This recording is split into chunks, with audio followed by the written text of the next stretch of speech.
이혼 직후 저는 모든 것을 정리하고 떠났습니다.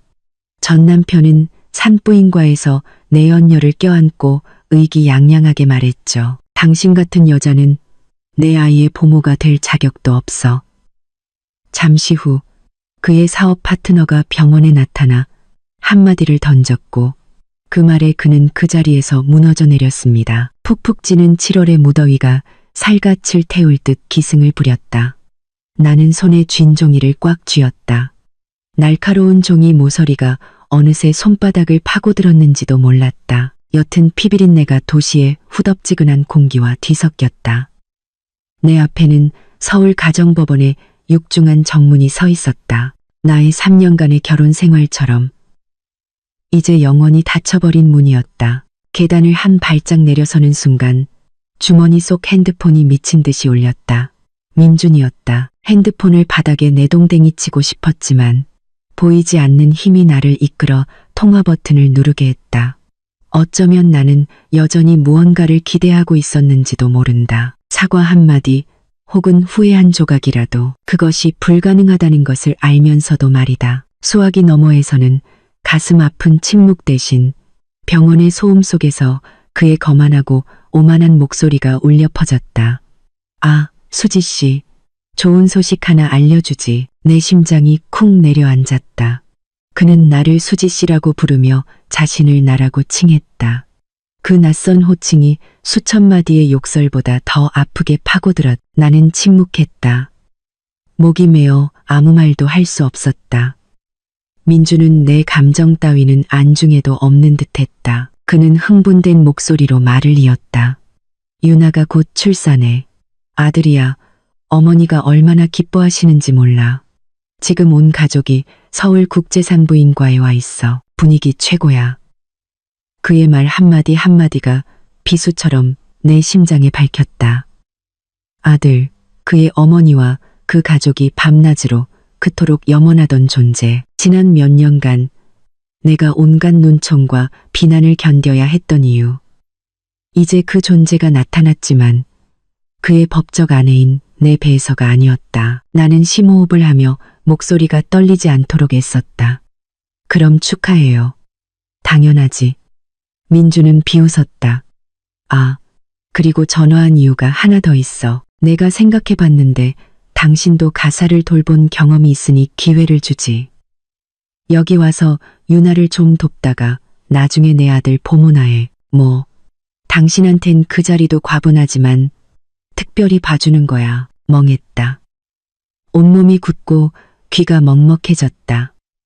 방금 내가 들은 말을 믿을 수가 없었. 내가 사랑했고 남편이라 불렀던 남자가 어떻게 이토록 모욕적인 말을 내뱉을 수 있을까. 그는 단지 바람을 피운 것을 넘어 내 사랑을 짓밟고 나를 그의 내연녀와 그 아이의 하녀로 만들려 하고 있었다.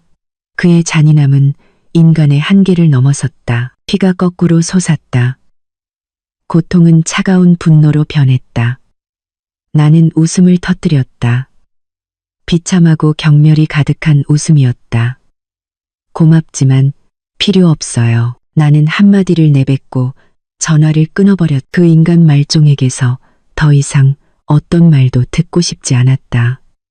마지막 남은 한 조각의 미련과 희망마저 그의 말 한마디에 산산조각 나버렸다. 나는 핸드폰에서 유심칩을 빼내 근처 쓰레기통에 던져버렸다.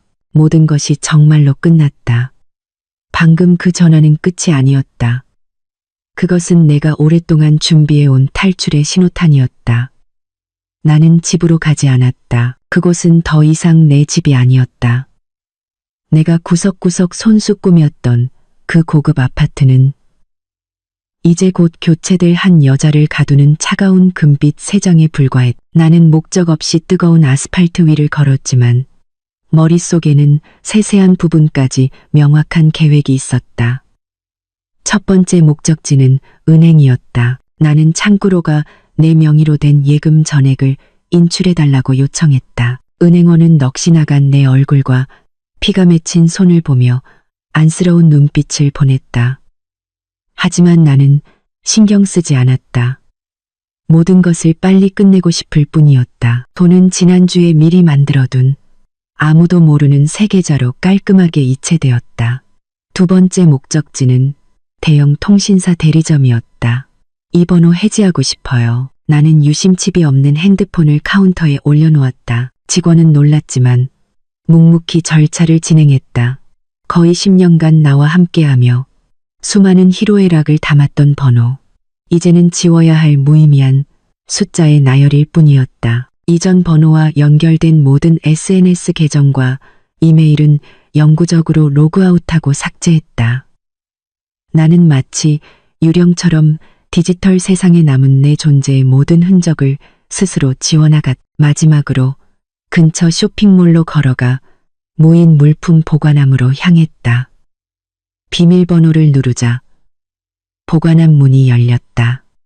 안에는 꼼꼼하게 포장된 중간 크기의 여행 가방이 있었다. 일주일 전 이 결혼을 더 이상 되돌릴 수 없다는 것을 확신한 그 밤 직후에 맡겨둔 것이었다.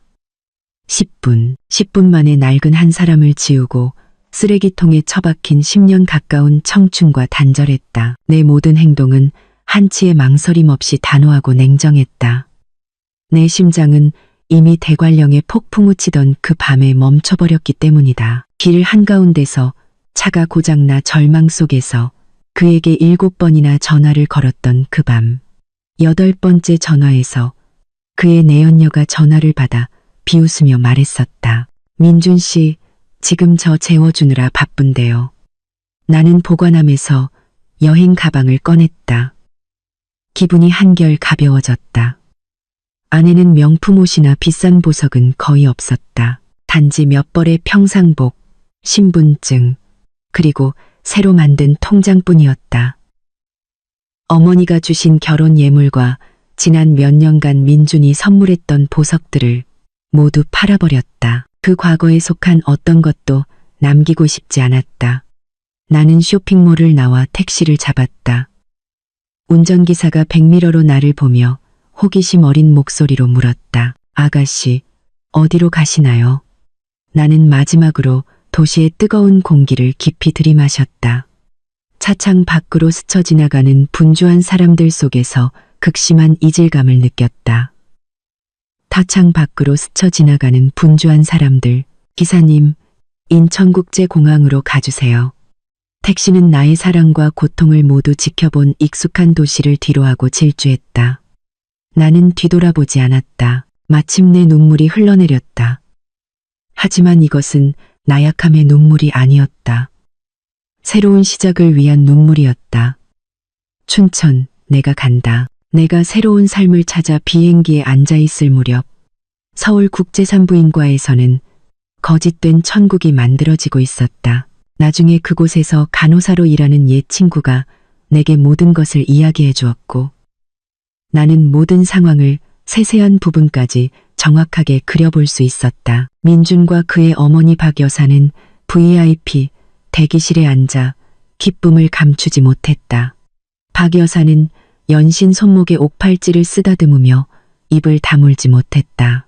내가 말했지. 우리 민준이는 순금인데 대를 이을 아들이 없을 리가 있냐고. 알도 못 낳는 그 암탉을 쫓아낸 게 우리 집안의 3대의 걸친 복이다. 민준은 의기양양하게 대답했. 보셨죠, 어머니?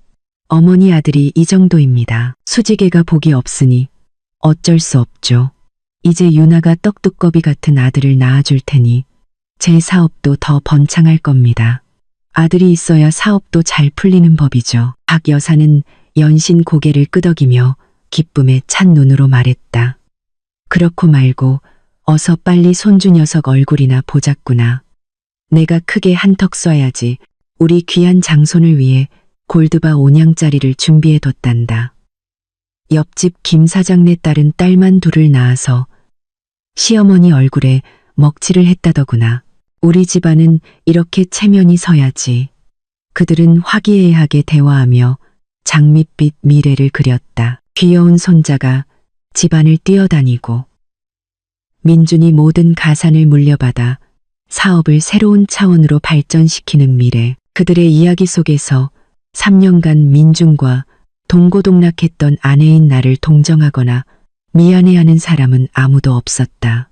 나는 그저 버려져 마땅한 알 못 낳는 암탉일 뿐이었다. 그때 유나의 진통이 시작되었. 민주는 황급히 의사를 부르러 달려갔고 박 여사는 두 손을 모으고 중얼거리며 기도했다. 병원 복도 전체가 그들의 초조함과 기대로 가득 찬 듯했다. 민주는 분만실 앞을 서성이며 모범적인 남편이자 아버지인 척했다. 그는 친구들에게 전화에 자랑까지 했다. 야, 나 곧 아들 아빠 된다. 오늘 밤 크게 한잔해야지. 박 여사 역시 핸드폰을 꺼내 온갖 친척들에게 전화를 돌려 곧 있을 경사를 알렸다. 그녀의 목소리는 자랑스러움으로 가득 차 있었다. 동서, 우리 집안에 곧 장손이 태어나요. 우리 민준이가 얼마나 대단한지 몰라요. 그 순간 그들의 세상은 오직 아들이라는 두 글자를 중심으로 돌아가고 있었다. 그것은 명예이자 미래였고 그들이 바라는 모든 것이었다. 그들은 스스로 만든 행복에 겨워 깨닫지 못했다.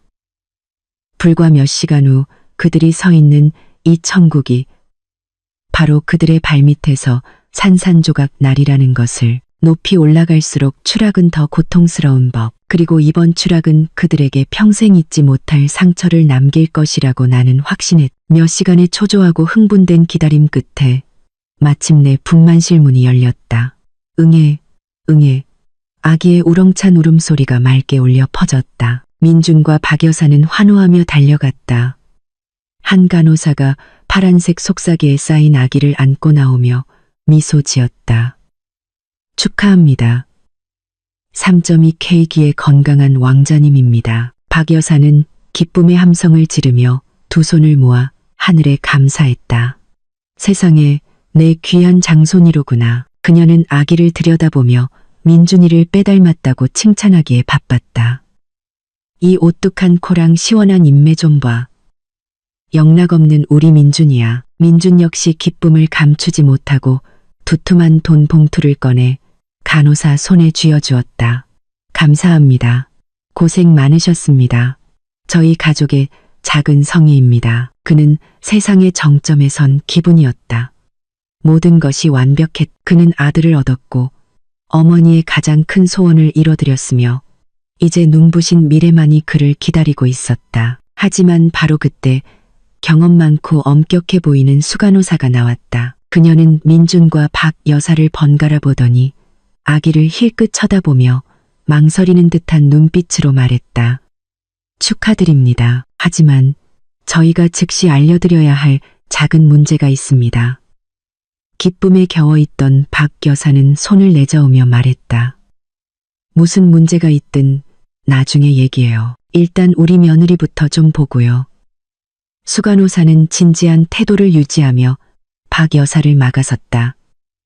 이건 아주 중요한 문제입니다. 아기와 민준 씨와 직접적으로 관련된 일입니다. 민준은 그제야 미간을 찌푸렸다. 무슨 일입니까? 제 아들은 건강한 거죠? 아기는 아주 건강합니다. 하지만 출산 후 기본적인 검사를 하는 과정에서 이상한 점을 발견했습니다. 수간호사는 잠시 말을 멈추고 민준의 눈을 똑바로 쳐다보며 또박또박 말했. 검사 결과 아기의 혈액형이 AB형으로 나왔습니다. 민준은 어리둥절했다. AB형이면 어떻습니까? 저는 그런 건 잘 모릅니다만 박 여사도 불쾌한 기색을 보였다. 그게 뭐 어쨌다는 거예요? 혈액형이 뭐든 아들이면 됐지. 수간호사는 고개를 저었다. 그녀의 목소리는 여전히 차분했지만 무게가 실려 있었다. 선생님, 산모 수속 시 제출하신 건강 기록에 따르면 선생님의 혈액형은 O형입니다. 유전학적으로 아버지가 O형이고 어머니가 어떤 혈액형이든 AB형인 자녀는 태어날 수 없습니다. 시끄럽던 복도가 순간 정적에 휩싸였다. 그리고 유전학적으로 아버지가 O형이고 그리고 송간 그리고 민준과 박 여사의 입가에 걸려있던 미소가 그대로 굳어버렸다. 민준은 더듬거렸다. 당신 지금 무슨 헛소리를 하는 겁니까? 그럴 리가 없잖아요. 뭔가 착오가 있었겠죠. 선생님, 이것은 기본적인 과학 상식입니다. 저희가 착오를 일으킬 리 없습니다. 확실히 하기 위해 2번이나 재검사했습니다. 박 여사의 얼굴이 불그락푸르락해졌. 그녀는 간호사를 손가락질하며 소리쳤다. 당신 말 함부로 하지 마. 분명히 병원 측에서 검사를 잘못한 거야. 우리 민준이랑 우리 며느리 사이에 어떻게 그런 일이 있을 수 있어. 민준도 제정신이 아니었다. 그는 소리쳤다. 과장님 불러와. 당장 과장님 모셔오라고. 당신들 일 처리 이따위로 할 거야. 내 아들이 아닐 리가 없잖아. 분만실 주변으로 사람들이 웅성거리며 모여들었다. 수간호사는 여전히 침착하게 말했. 만약 가족분들께서 믿지 못하신다면 가장 정확한 결과를 위해 즉시 유전자 검사를 진행할 수 있습니다. 하지만 의학적으로 이 아이는 선생님의 아들일 수 없다는 것을 분명히 말씀드릴 수 있습니다. 그 말은 청천벽력과도 같았다. 민주는 비틀거리며 벽을 짚고 겨우 섰다. 그가 막 발을 들인 천국은 순식간에 산산조각 나버렸다. 민주는 현실을 부정하며 소리치고 욕설을 퍼부어 병원 복도를 아수라장으로 만들었다. 그는 병원이 사기를 쳤다. 간호사가 돈을 뜯어내려 한다고 소리쳤다. 박 여사도 마찬가지였다. 그녀는 바닥에 주저앉아 통곡하며 자신들이 복이 없어 이런 험한 꼴을 당한다고 하소연했다. 그 추한 광경은 수많은 호기심 어린 시선과 몰래 촬영하는 핸드폰들을 끌어모았다. 바로 그 혼란의 순간 말끔한 정장 차림의 한 남자가 침착하게 다가왔. 그는 성공한 사업가처럼 보였고 뒤에는 비서로 보이는 사람이 따르고 있었다. 나는 그 남자를 본 적이 있었다. 그는 민준의 꽤 큰 사업 파트너인 지훈 씨였다. 지훈 씨는 민준에게는 눈길도 주지 않고 수간호사에게로 직진해 가볍게 고개를 숙였다. 안녕하십니까? 제가 아이 아빠 되는 지훈입니다. 고개를 숙였. 산모와 아이를 잘 돌봐주셔서 병원과 의료진 여러분께 감사드립니다.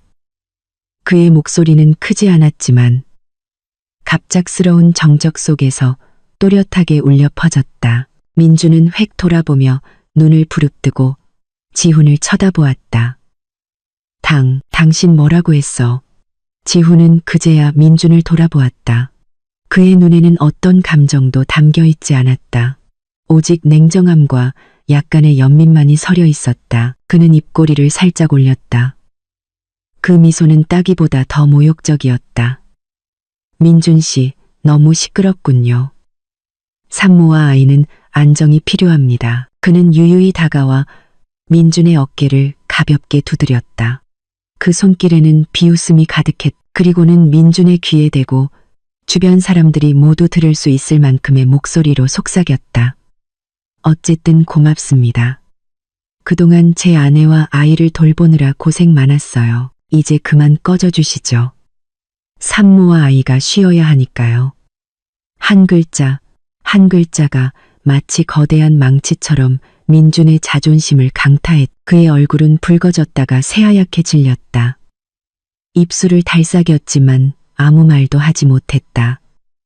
그는 속았다. 자신이 감독이라고 믿었던 연극에서 한낱 광대가 되어버린 것이다. 그가 자랑스러워하던 아들, 아내를 버리면서까지 택했던 여자.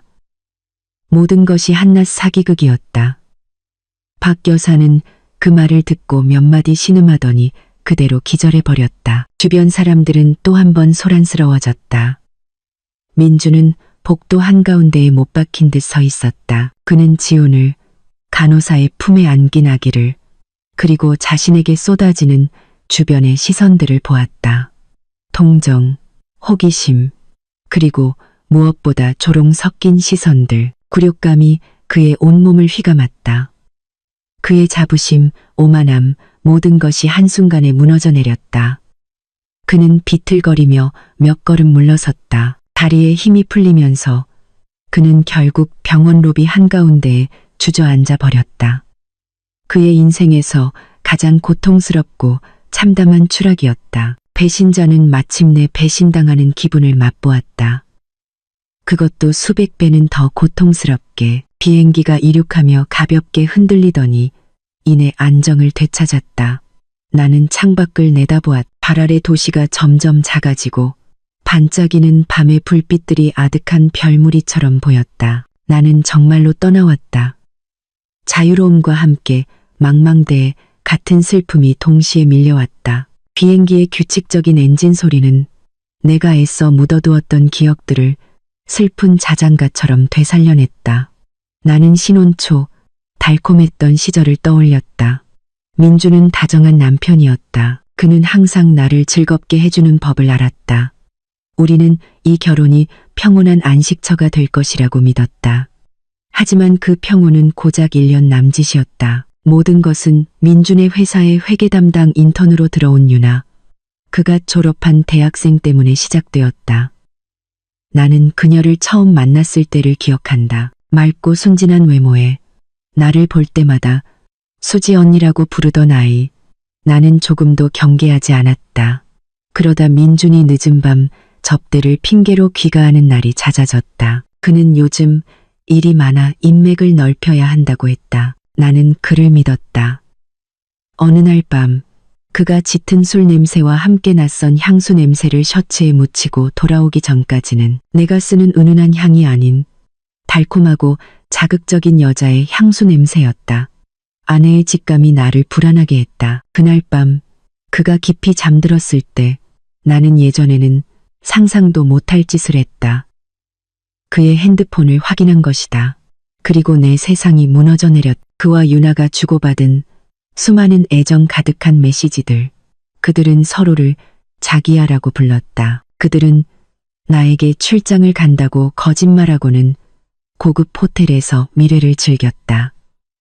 나는 그를 깨워 핸드폰을 눈앞에 들이밀었다. 민주는 처음에는 동료들의 장난이라며 발뺌했다. 하지만 부인할 수 없는 증거 앞에서 그는 내 다리를 붙잡고 무릎을 꿇고 울었다.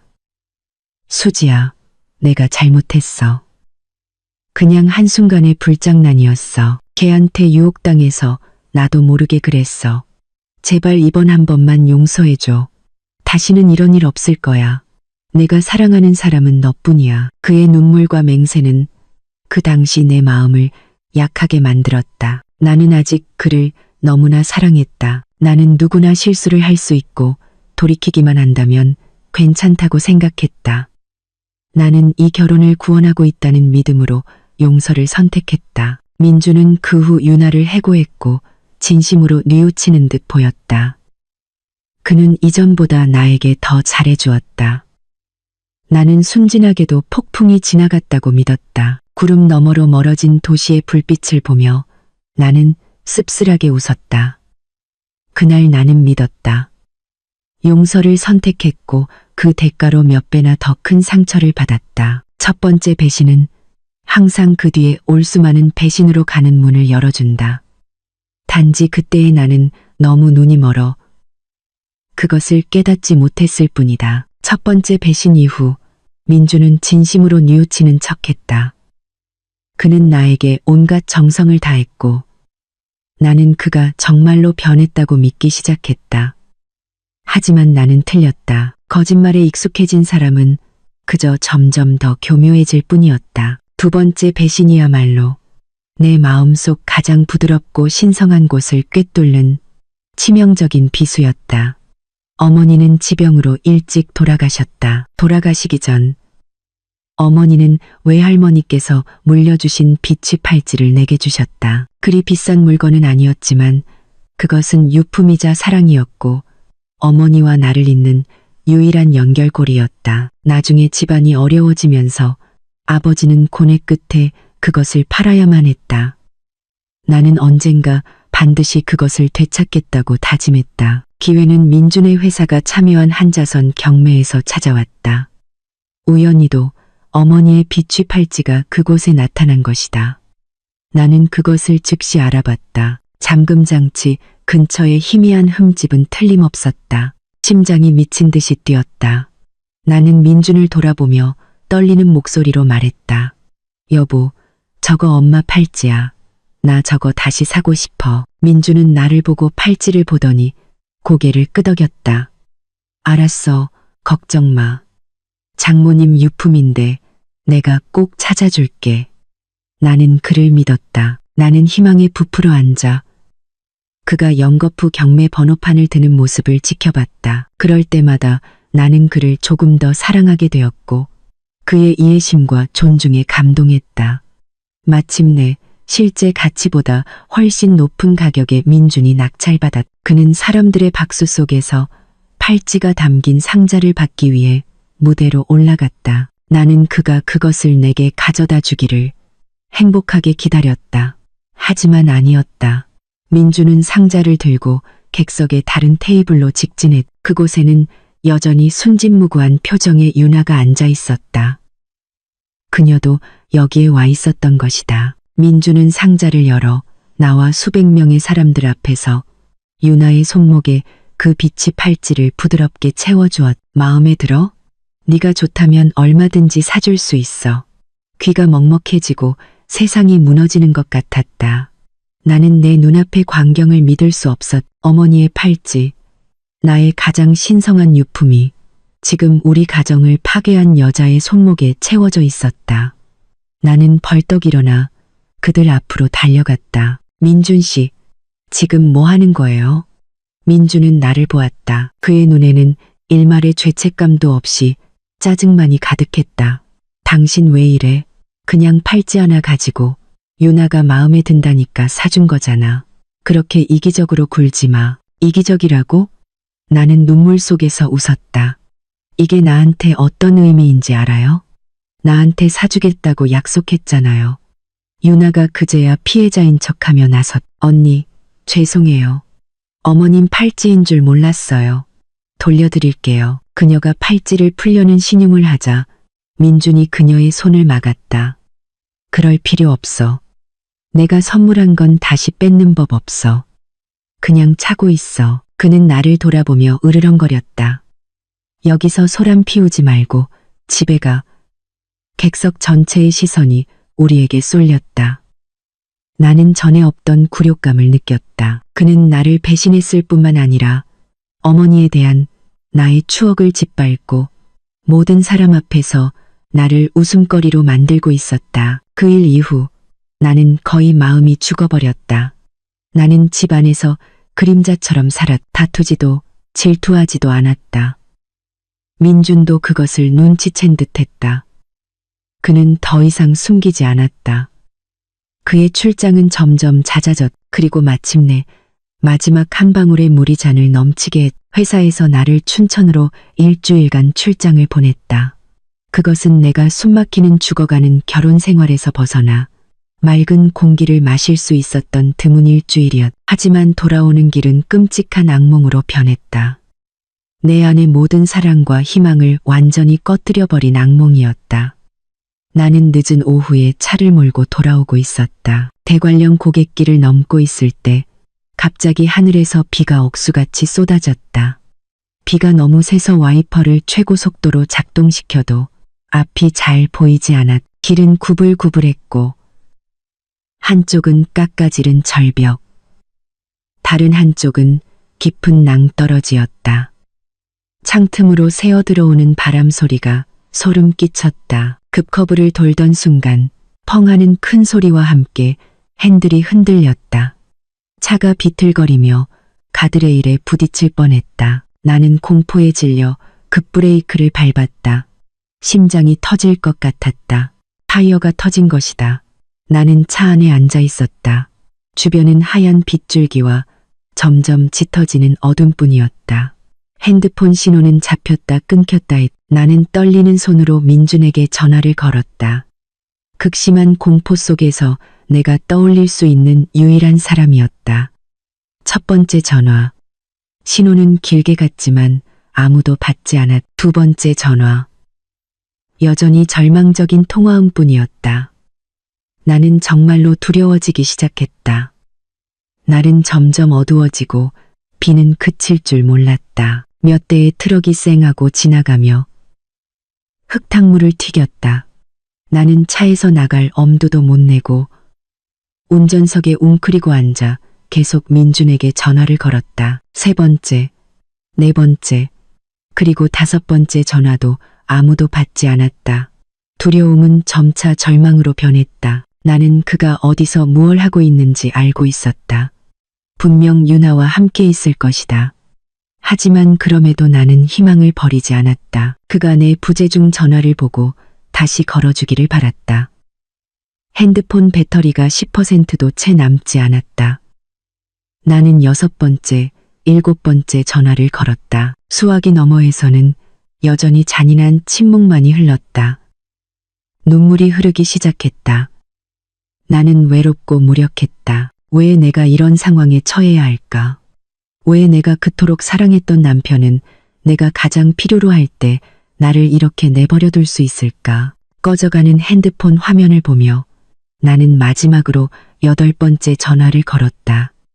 혹시 그가 핸드폰을 어디에 두고 잊어버렸을지도 모른다는 희미한 희망을 품고서 이번에는 신호가 한번 울리자마자 누군가 전화를 받았다. 여보세요?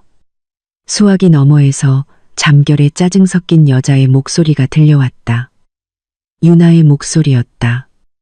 심장이 멎는 것 같았. 예상은 했지만 진실이 드러났을 때의 고통은 상상 이상이었다. 나는 흐느낌을 참으며 갈라진 목소리로 말했다.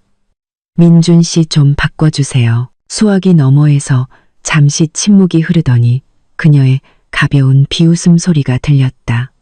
승리감과 도발이 가득한 웃음이었다. 이 밤중에 웬일이세요?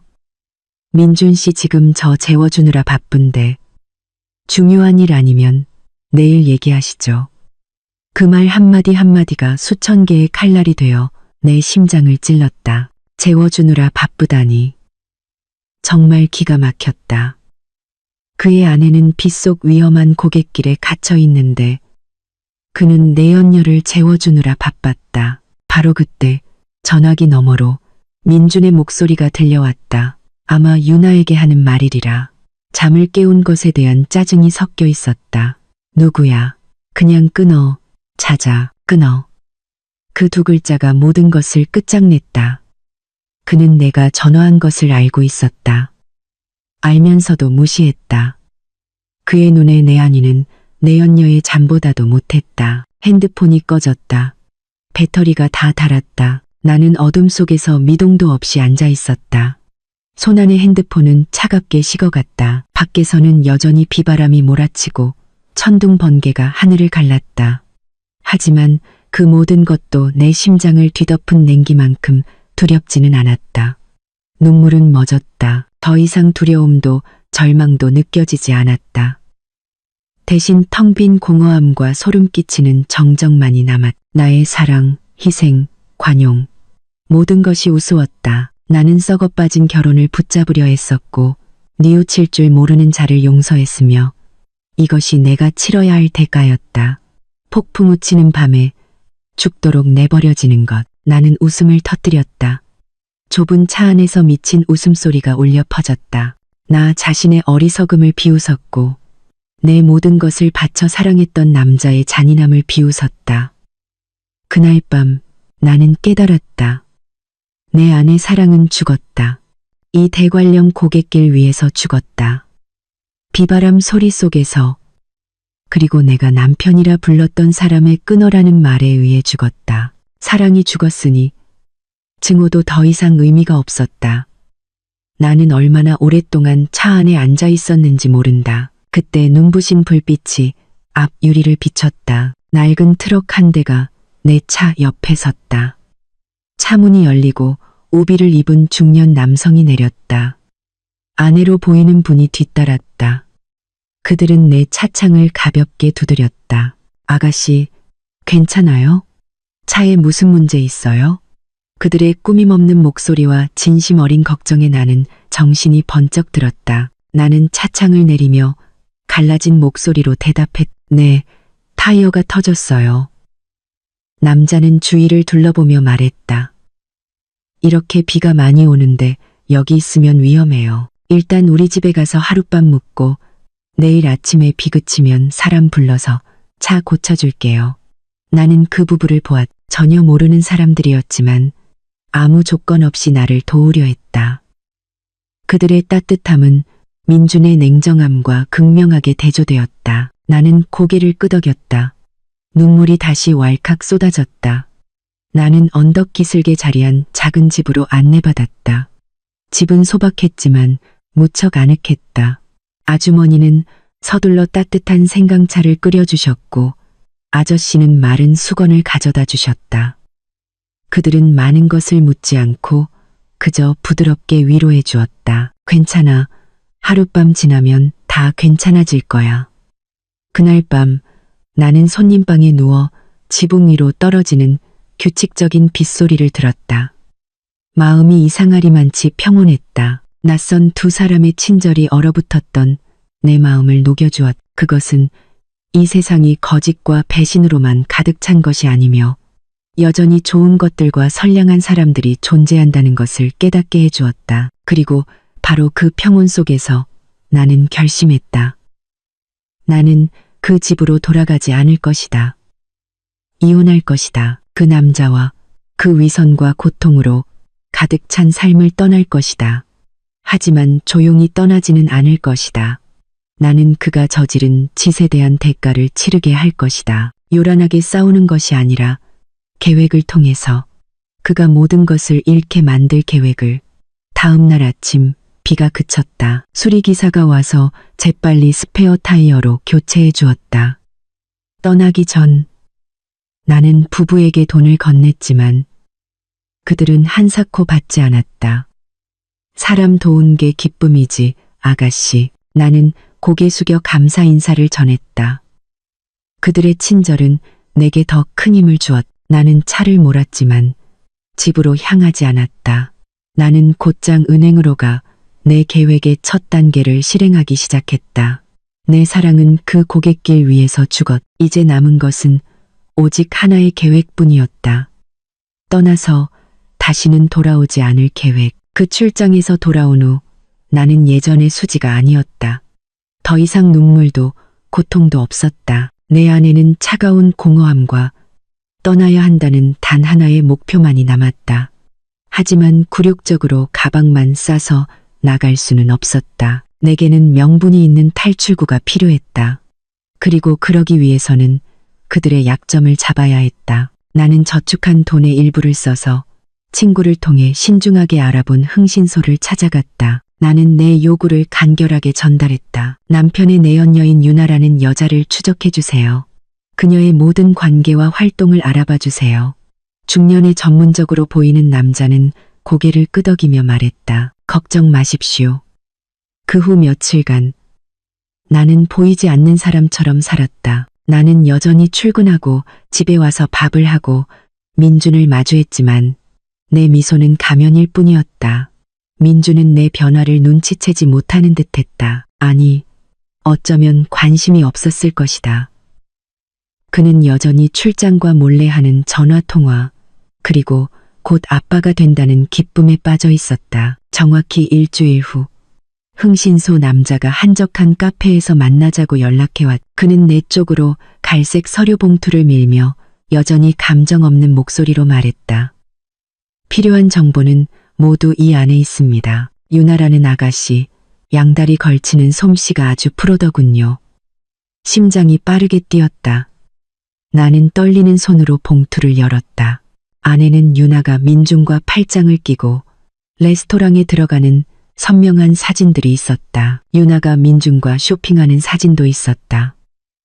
하지만 그 사진들 사이에 더 충격적인 사진들이 끼어 있었다. 유나가 고급 세단에 올라타는 모습, 새로운 신도시의 한 빌라로 들어가는 모습, 그리고 그녀 옆에 있는 남자는 민준이 아니라 내가 몇 번 만났던 그의 사업 파트너, 지훈 씨였다. 서류철에는 은행거래 내역서 사본도 있었. 매달 지훈 씨가 유나의 계좌로 적지 않은 돈을 이체한 내역이었다. 모든 것이 명백해졌다. 민준이 유일한 남자가 아니었던 것이다. 그는 유나가 낚은 여러 물고기 중 하나에 불과했다.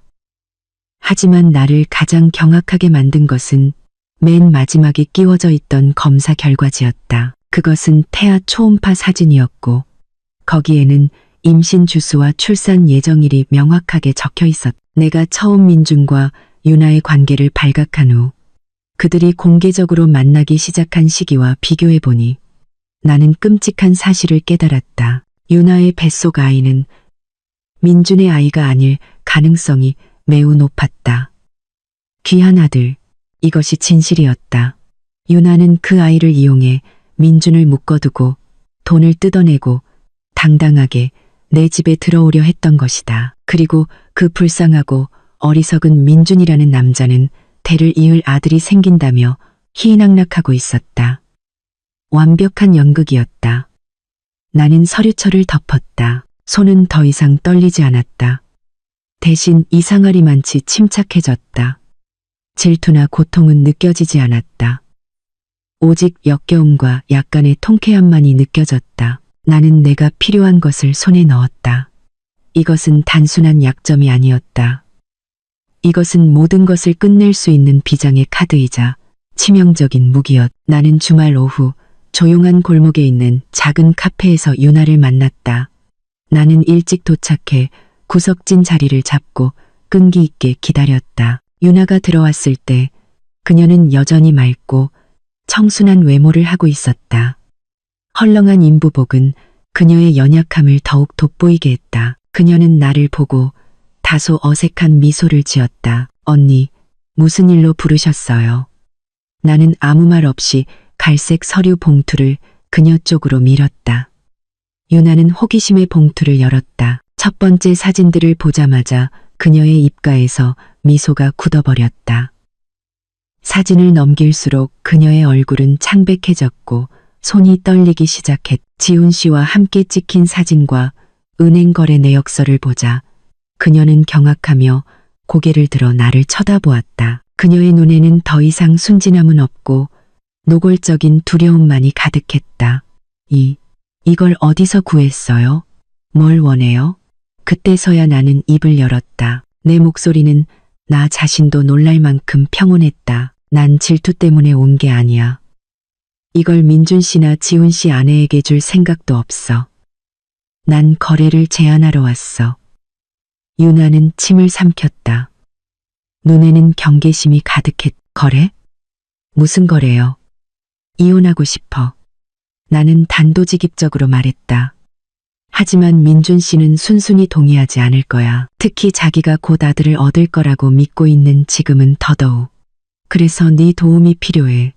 나는 그녀 쪽으로 다른 종이 가방을 밀었다. 안에는 반듯하게 정돈된 돈다발이 들어있었다. 5천만 원. 나는 분명히 말했다.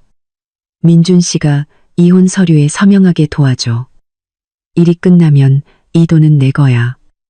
이 모든 증거도 너한테 넘겨줄게. 그 후로는 각자 갈 길 가는 거야. 너는 네가 원하는 것, 민준 씨와 사모님 자리를 얻고 나는 내가 원하는 것, 자유를 얻는 거지. 유나는 돈다발을 뚫어져라 쳐다보았다. 감출 수 없는 탐욕이 눈에 드러났지만 그녀는 여전히 망설였다. 하지만 어떻게 그 사람이 서명하게 만들어요? 그 사람 바보 아니에요. 그는 바보는 아니지만 거만하고 자만심에 차 있지. 내가 대답했다. 그리고 그게 가장 큰 약점이야. 그는 널 믿고 널 아끼잖아. 특히 지금은 더. 네가 조금만 영리하게 굴면 어렵지 않을 거야. 나는 자리에서 일어나 가방을 들었다. 생각할 시간 이틀 줄게. 동의하면 문자 보내. 그러지 않으면 이 사진들이 어디로 갈지는 나도 장담 못해. 나는 뒤돌아보지 않고 걸어 나왔다. 나는 그녀가 동의할 것을 알고 있었다. 유나 같은 사람에게 사랑은 뜬구름 같은 것이고 돈과 지위만이 현실이었다. 나는 그녀의 탐욕을 무기로 이용했. 감정이 배제된 공정한 거래였다. 내 예상대로 다음 날 저녁 나는 유나에게서 문자를 받았다. 단 3글자였. 알겠습니다. 계획은 생각보다 빠르게 진행되었다. 곧 아들을 얻는다는 기쁨에 들뜬 민주는 자신에게 큰 선물을 하기로 결정했다. 주말에 2 모자를 태우고 나들이를 갈 미니 요트를 주문한 것이다. 매매 계약은 그가 몇몇 친한 친구들과 함께 축하 파티를 열기로 한 고급 레스토랑에서 체결될 예정이었다. 이것이야말로 유나가 잡은 절호의 기회였다. 그날 밤 나는 잠을 이룰 수 없었다. 거실에 앉아 핸드폰을 꼭 쥐고 있었다.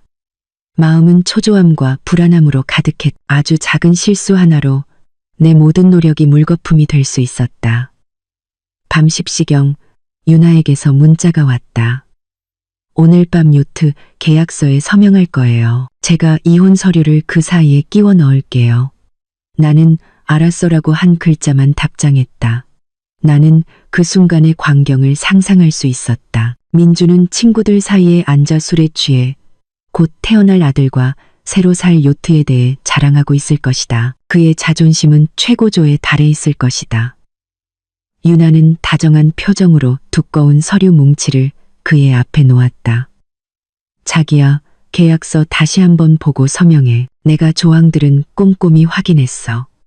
승리의 기쁨과 애교 많은 내연녀에 대한 절대적인 신뢰에 취한 민주는 아마 형식적으로 몇 장만 넘겨봤을 것이다. 그는 친구들에게 자랑하느라 아름다운 아내와 귀한 아들을 태우고 요트를 모는 자신의 모습을 상상하느라 바빴다. 내 변호사가 나에게 가장 유리하게 작성한 조항들이 담긴 이혼 서류 한 장이 그 사이에 끼워져 있다는 것을 그가 어떻게 알아차릴 수 있었을까? 그는 펜을 들고 갑이라고 표시된 모든 페이지에 망설임 없이 서명했다. 나는 자정이 다 되도록 기다렸다. 심장이 조마조마했다. 그때 핸드폰이 울렸다. 유나가 보낸 사진이었다. 이혼 서류 마지막 장에 민준의 서명이 반듯하게 적혀 있는 사진이었다. 그리고 메시지가 뒤따랐다. 끝났어요. 내일 아침에 돈 받으러 갈게요. 나는 안도의 한숨을 내쉬었다. 지난 몇 년간 내 가슴을 짓누르던 돌덩이가 내려가는 기분이었다. 기쁘지도 통쾌하지도 않았다. 마음속에는 텅 빈 가벼움만이 있었다. 사랑으로 시작된 결혼이 거짓 속에서 무의식적인 서명 하나로 끝나다니. 정말 우스꽝스러웠다. 다음 날 아침 나는 약속대로 행동했다.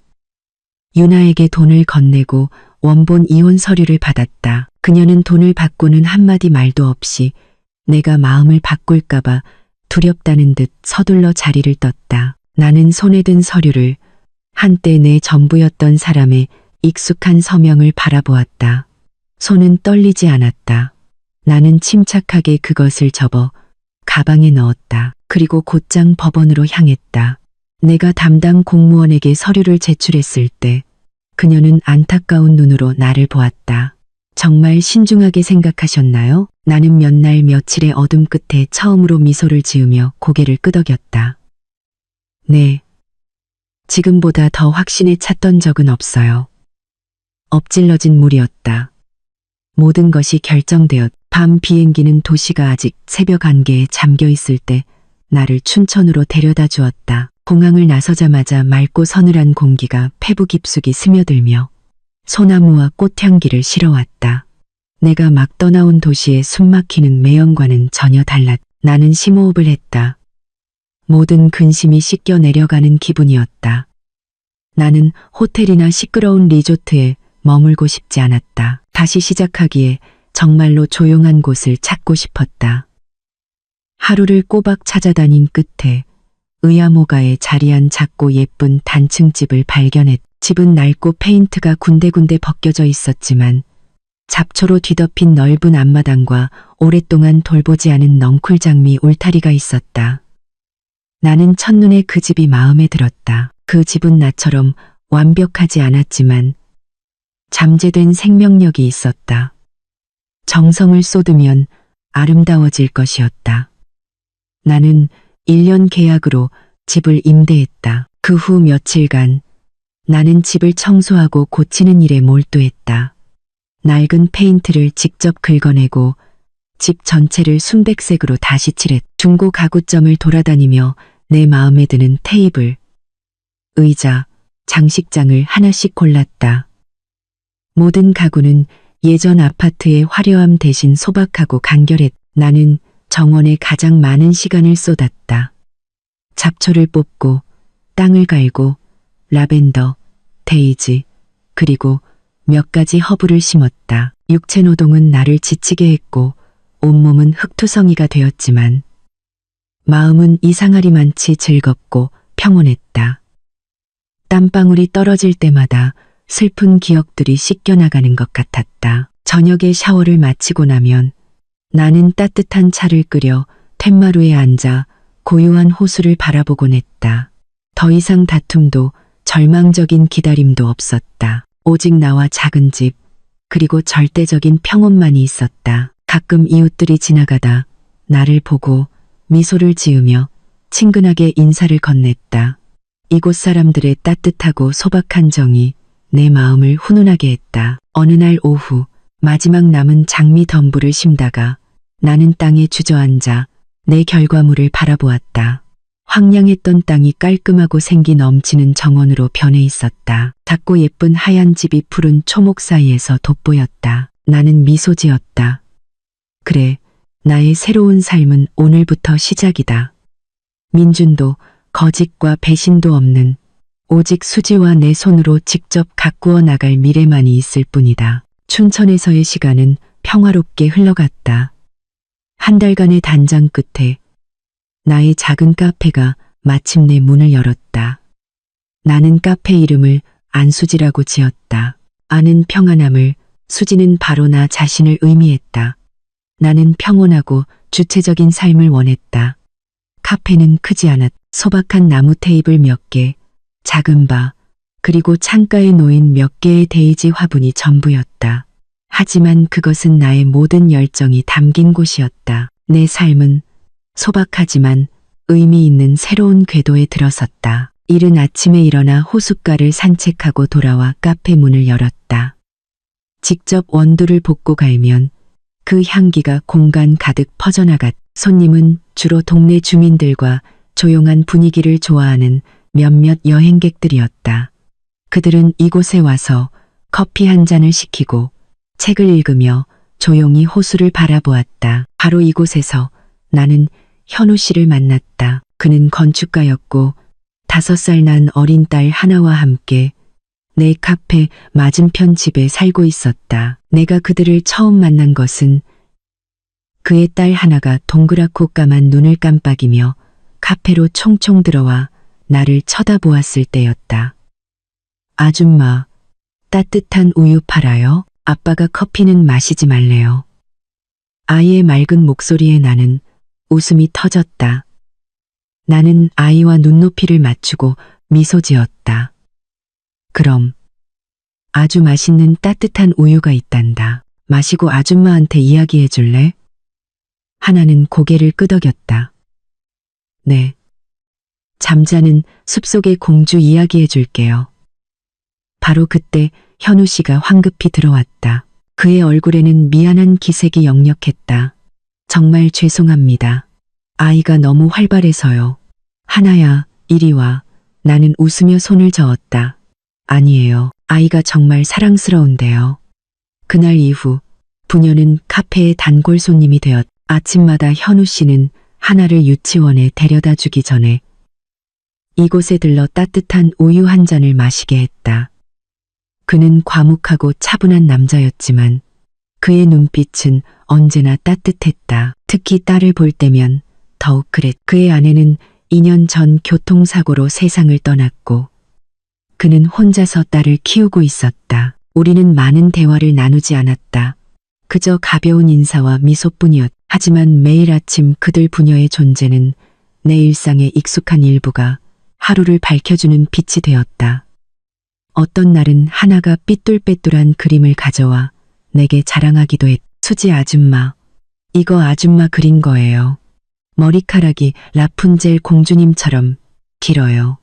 나는 그림 속 길게 늘어뜨린 머리카락을 가진 사람 모양을 보고 활짝 웃었다. 이렇게 자연스럽고 즐겁게 웃어본 것이 얼마만인지 몰랐다. 현우 씨는 옆에 서서 나를 보며 미소 짓고 있었다. 그의 눈빛은 참으로 다정했다. 어느 날 오후 내가 마감을 준비하고 있을 때 현우 씨가 들어왔다. 그는 잠시 머뭇거리더니 말했다. 이번 주말에 하나를 데리고 시립식물원에 가려고 하는데 혹시 괜찮으시면 같이 가시겠어요? 아이가 수지 씨를 아주 좋아해서요. 나는 잠시 멈칫했다가 나도 모르게 고개를 끄덕였다. 네, 저도 꽃 좋아해요. 그가 돌아선 후에도 나는 그 자리에 서 있었다. 마음에 이상하고 따뜻한 감정이 피어올랐다. 혹시 폭풍우가 지나간 후 하늘이 내게 새로운 햇살을 보여주고 있는 것은 아닐까. 나는 행복이 이처럼 소박한 것에서부터 올 수 있다는 것을 믿기 시작했다. 내가 춘천의 작은 구석에서 평화를 찾아가고 있을 때 서울에서는 민준이 자신이 만든 지옥 속에서 허우적거리고 있었다. 병원에서의 추락은 그를 오만하고 자신만만했던 남자에서 비참한 패배자로 전락시켰다. 그는 집에 돌아와 손에 닿는 모든 것을 부숴버렸다. 유리 깨지는 소리, 가구가 바닥에 내동댕이 쳐지는 소리가 요란했다. 병원에서 정신을 차린 박 여사도 더 이상 평소의 우아함을 유지할 수 없었다. 그녀는 소파에 주저앉아 울면서 아들을 질책했다. 이 멍청한 놈아, 은혜를 원수로 갚는구나. 내가 그 유나라는 년이 보통이 아니라고 했지. 이제 꼴 좋다. 돈도 잃고 체면도 잃고 이제 무슨 낯으로 친척들 얼굴을 보냐. 술과 분노에 취한 민주는 소리쳤다. 닥쳐요. 어머니. 어머니가 뭘 알아요? 다 그 수지라는 여자 때문이야. 그 여자가 나를 함정에 빠뜨렸어. 반드시 대가를 치르게 할 거야. 그는 모든 죄를 내 탓으로 돌리기 시작했다. 그의 광적인 생각 속에서 이 모든 것을 계획하고 자신을 망신시킨 사람은 바로 나였다. 그는 자신의 배신과 어리석음이 모든 일의 원인이라는 것을 전혀 깨닫지 못했다. 굴욕감은 뒤틀린 증오심으로 변했다. 그는 미친 듯이 나를 찾아다니기 시작했다. 내가 돌아올 것이라 기대하며 예전 아파트에 가보았지만 텅 빈 집에는 얇은 먼지만이 쌓여 있었다. 나는 아무것도 가져가지 않았다. 그는 내 옛날 번호로 수백 번 전화를 걸었지만 돌아오는 것은 없는 번호입니다라는 차가운 안내 음성뿐이었다. 그는 탐정을 고용해 어떻게든 나를 찾아내라고 지시했다. 시골에 계신 우리 부모님 댁에도 찾아갔지만 이웃들은 이미 집을 팔고 오래전에 이사 갔으며 아무도 그들의 행방을 모른다고 했다. 내 모든 흔적은 지구상에서 증발한 듯했다. 무력감은 민준을 더욱 미치게 했다. 그는 술에 빠져 살았고 사업도 소홀히 했다. 박 여사는 나날이 망가져가는 아들을 보며 화가 나면서도 가슴이 아팠다. 나에 대한 그녀의 증오심도 날마다 커져갔다. 그녀의 눈에 나는 모든 재앙의 근원이었다. 반드시 찾아내야 해. 민주는 어느 날 술에 취해 어머니에게 이를 갈며 말했다. 그 여자를 찾아내서 내 앞에 어머니 앞에 무릎 꿇고 사과하게 만들 거야. 우리 집안의 명예를 이렇게 짓밟고 편안하게 살게 둘 수는 없어. 사랑은 사라졌고 후회도 존재하지 않았다. 민준의 머릿속에는 오직 복수심만이 남아 있었다. 그는 나를 되찾기 위해서가 아니라 내 삶을 파괴하고 자신이 허우적거리는 진흙탕 속으로 나를 함께 끌어내리기 위해 나를 찾고 싶어 했다. 그리고 나는 과거의 유령이 나를 찾아 울부짖고 있다는 사실을 까맣게 모르고 있었다. 민준의 수색은 몇 달 동안 아무런 성과 없이 계속되었다. 그는 적지 않은 돈을 썼고 자신이 가진 모든 인맥을 동원했다. 하지만 나는 정말로 흔적도 없이 사라진 듯했다. 민준이 고용한 탐정은 고개를 저으며 말했다. 민준 씨, 모든 것을 확인해 봤습니다. 수지 씨의 옛 주민등록번호로는 어떤 거래 내역도 없습니다. 은행 계좌는 모두 해지되었고 전화번호도 해지되었습니다. 마치 처음부터 존재하지 않았던 사람 같습니다. 아주 치밀하게 준비된 실종입니다. 민주는 화를 내며 서류철을 책상에 내던졌다. 쓸모없는 놈들. 여자 하나도 못 찾다니. 그는 직접 찾아 나서기 시작했다. 우리가 자주 가던 곳들을 찾아다녔다. 오래된 카페, 단골 서점, 우리가 처음 데이트했던 공원. 하지만 어디에도 텅 빈 추억만이 남아 있었다. 그는 우리의 공통된 친구들에게 물었지만 아무도 내 행방을 몰랐다. 내 계획에는 그와 관련된 모든 사람들과의 연락을 끊는 것도 포함되어 있었다. 무력감은 민준을 점점 더 신경질적이고 절망적으로 만들었다. 그는 종종 차가운 아파트에 홀로 앉아 익숙한 물건들을 바라보며 끔찍한 공허함을 느꼈다. 태어나서 처음으로 그는 내 부재가 생각보다 훨씬 큰 빈자리를 남겼다는 것을 깨달았다. 하지만 그것은 사랑의 빈자리가 아니라 잃어버린 습관과 소유물의 빈자리였다. 박 여사는 점점 초췌해지는 아들을 보며 초조해했다. 혹시 저기 강원도 산골에 있는 외갓집으로 간 거 아니야? 거긴 사람 보내봤어? 가봤어요. 민주는 쏘아붙였다. 없었어요. 온갖 곳에 다 사람을 보냈는데 단서 하나 없다고요. 막다른 골목에 다다른 절망감이 매일 민준을 갉아먹었다. 그는 나를 찾는 것에 집착했다. 그것은 더 이상 단순한 분노가 아니라 강박이 되어버렸다. 그는 자신이 항상 무시했고 결코 자신을 떠나지 못할 것이라고 생각했던 여자가 이렇게 완벽하게 사라질 수 있다는 사실을 받아들일 수 없었다. 그는 마치 자신의 먹잇감에게 당한 기분이었다. 어느 날 밤 술을 잔뜩 마신 민주는 아파트로 돌아왔다. 그는 비틀거리며 내가 쓰던 침실로 들어갔다. 모든 것이 그대로 있었다. 화장대, 옷장, 하지만 얇은 먼지가 내려앉아 있었다. 그는 바닥에 주저앉았다. 무력감과 고독감이 그를 덮쳤다. 그는 머리를 숙였다. 몇 년 만에 처음으로 그는 울었다. 하지만 그것은 후회의 눈물이 아니었다. 패배자의 분한 눈물이었다. 절망은 민준을 아파트의 어두운 구석으로 몰아넣었고 바로 그 어둠 속에서 기억이 그 어느 때보다 선명하게 떠올랐다. 그는 무언가 생각난 듯 일어나 비틀거리며 서재의 책장으로 향했다. 딱딱한 경영 서적들 사이에 낡은 앨범 몇 권이 있었다. 그는 떨리는 손으로 한 장 한 장 넘기다가 한 사진 앞에서 멈췄다. 사진 속에는 내가 환하게 웃으며 정교한 도자기 작품을 안고 있었다.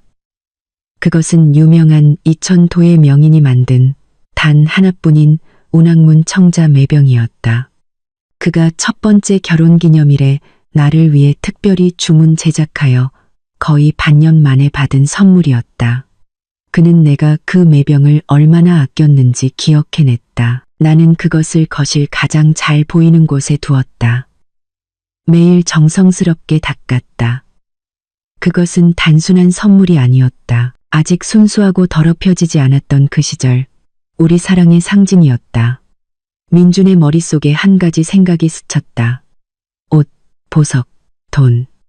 나는 모든 것을 버릴 수 있었다. 하지만 그 매병, 추억이 깃든 세상에 단 하나뿐인 예술작품을 과연 버릴 수 있었을까? 그는 아닐 것이라고 확신했다. 이것은 지울 수 있는 은행 계좌나 전화번호가 아닌 물리적인 실체가 있는 물건이었다. 그것은 그와 나 사이에 남은 유일한 가시적인 연결고리였다. 물에 빠진 사람이 지푸라기라도 잡는 심정으로 민주는 컴퓨터로 달려가 떨리는 손으로 키보드를 두드렸다. 그는 막연하게 검색하지 않았다. 그는 한국 도자기 수집가들의 온라인 커뮤니티에 접속하고 이천 도자기를 사랑하는 사람들의 SNS 그룹에 가입했다. 그는 비슷한 작품을 찾는 사람인 척 글을 올리며 혹시 운항문 청자 매병을 본 사람이 있는지 물었다. 며칠이 지나도 아무런 답변이 없자 그의 희망은 다시 사그라들었다. 아마 그가 틀렸을지도 모른다. 내가 그것마저 버렸을지도 모른다. 하지만 그가 거의 포기하려던 순간 다른 방법을 시도했다. 그는 사진 공유 플랫폼에서 이천 도자기, 운항문 매병, 그리고 그 도예가의 이름을 키워드로 검색하기 시작했다. 그는 끈기 있게 수천 장의 무의미한 사진들을 훑어보았다. 그리고 그의 심장이 쿵 하고 내려앉았다. 그는 한 사진 앞에서 멈췄. 아주 예쁜 카페에서 찍은 젊은 여성의 셀카였. 여자는 특별할 것 없었지만 그녀 뒤편 장식용 나무 선반 위에 있는 물건이 민준의 숨을 멎게 했다. 바로 그것이었다. 오낙문 청자매병. 배경의 작은 일부라 약간 흐릿했지만 그는 틀림없이 알아볼 수 있었다. 우아한 춤사 위로 날갯짓하는 두 마리의 학다. 그에게 너무나도 익숙한 모습이었. 민주는 떨리는 손으로 그 여성이 체크인한 장소를 클릭했다. 안수지 카페. 춘천 의아모라는 글자가 나타났다. 그는 사진을 확대하며 화면을 뚫어져라 쳐다보았다. 그는 나를 찾았. 몇 달간의 절망적인 수색 끝에 마침내 그가 나를 찾은 것이다. 민준의 초췌한 얼굴에 증오로 가득 찬 뒤틀린 미소가 떠올랐다. 수지야. 넌 내게서 도망칠 수 없어. 춘천에서의 삶은 그렇게 평온하게 흘러갔다. 나와 현우 씨의 관계도 점차 가까워졌다. 우리의 대화는 더 이상 형식적인 인사에 그치지 않고 삶과 지나온 어려움에 대한 깊은 나눔으로 이어졌다. 그 주말 약속대로 나는 그의 부녀와 함께 시립식물원에서 소풍을 즐겼다. 형형색색의 꽃밭 사이를 뛰어다니는 하나의 모습을 보며 아이의 맑은 웃음소리가 공간 가득 울려 퍼지자 내 마음도 덩달아 즐거워졌다. 현우 씨가 내 옆에서 조용히 말했다. 하나가 이렇게 많이 웃는 건 정말 오랜만이에요. 고맙습니다. 그런 말씀 마세요. 나는 미소 지었다. 저도 정말 즐거워요. 그 순간 춘천의 부드러운 햇살 아래에서 나는 정말로 과거를 뒤로하고 새로운 삶을 살 수 있을 거라고 믿었다. 어두웠던 날들이 정말로 지나갔다고. 하지만 내가 행복을 느끼고 있던 바로 그 순간 과거의 유령이 수천 킬로미터를 달려 나를 찾아왔다는 사실을 나는 알지 못했다. 내가 식물원에서 즐거운 시간을 보내고 있을 때 민주는 이미 춘천에 도착해 있었다. 그는 휴가를 온 것이 아니었다. 오직 하나의 목적을 가지고 온 것이다. 의아모 주변을 도는 택시 안에서 민준의 눈은 마치 사냥감이 흔적을 쫓는 맹수처럼 사방을 샅샅이 훑었다. 마침내 택시가 멈췄다. 멀리서 소박한 나무 간판이 보였다. 안수지 카페. 그의 심장이 세차게 뛰었다. 기쁨 때문이 아니라 끓어오르는 분노와 악의 때문이었다. 안수지. 그 이름은 마치 그에 대한 도전이자 조롱 같았다. 감히 자신의 이름을 내걸고 카페를 열어? 감히 그의 명예를 짓밟고 이렇게 평온한 삶을 살아? 민주는 바로 카페로 들어가지 않았다. 그는 맞은편 가게에 앉아 상황을 지켜봤다. 그는 내가 바 안에서 분주하게 움직이는 모습, 손님들에게 미소 짓는 모습을 보았다. 그 미소, 진정으로 밝고 평온한 미소는 그가 아주 오랫동안 보지 못했던 것이었다. 그 미소는 그의 눈에 가시처럼 밝혀 그를 더욱 분노하게 만들었다. 그날 오후 내가 현우 씨 부녀를 배웅하며 가게 앞에서 잠시 이야기를 나누었다. 하나는 내 손을 붙잡고 떠나기 싫어했다. 수지 아줌마, 내일 또 놀러 올게요. 나는 아이의 머리를 쓰다듬었다. 내일 기다릴게. 그들이 사라진 후 나는 안으로 들어가 마감을 준비하려 했. 하지만 이상한 예감에 나도 모르게 고개를 돌려 길 건너편을 보았다.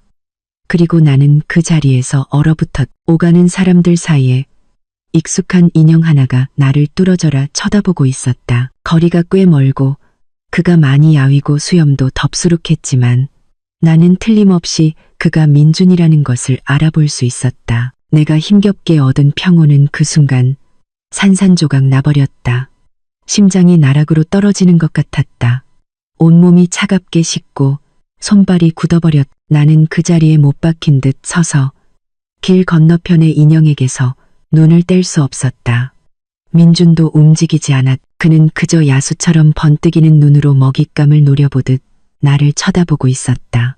몇 초 후 그가 움직이기 시작했다. 그는 오가는 차들을 무시하고 길을 건넜다. 날카로운 급정거 소리가 성난 듯 울려 퍼졌다. 그는 나를 향해 직진했다. 그의 발걸음 하나하나에 증오와 분노가 실려 있었다. 나는 한 걸음 물러서며 카페 문을 닫으려 했지만 너무 늦었. 민주는 폭풍처럼 달려와 문을 거칠게 밀치고 안으로 뛰어들어왔다. 대단하네. 감히 여기까지 도망쳐와? 그가 으르렁거렸. 그의 고함이 작은 카페 안에 울려 퍼졌다. 남아있던 몇몇 손님들이 놀라 돌아보았다. 민주는 아랑곳하지 않고 내게 달려들어 거친 손으로 내 손목을 꽉 잡았다.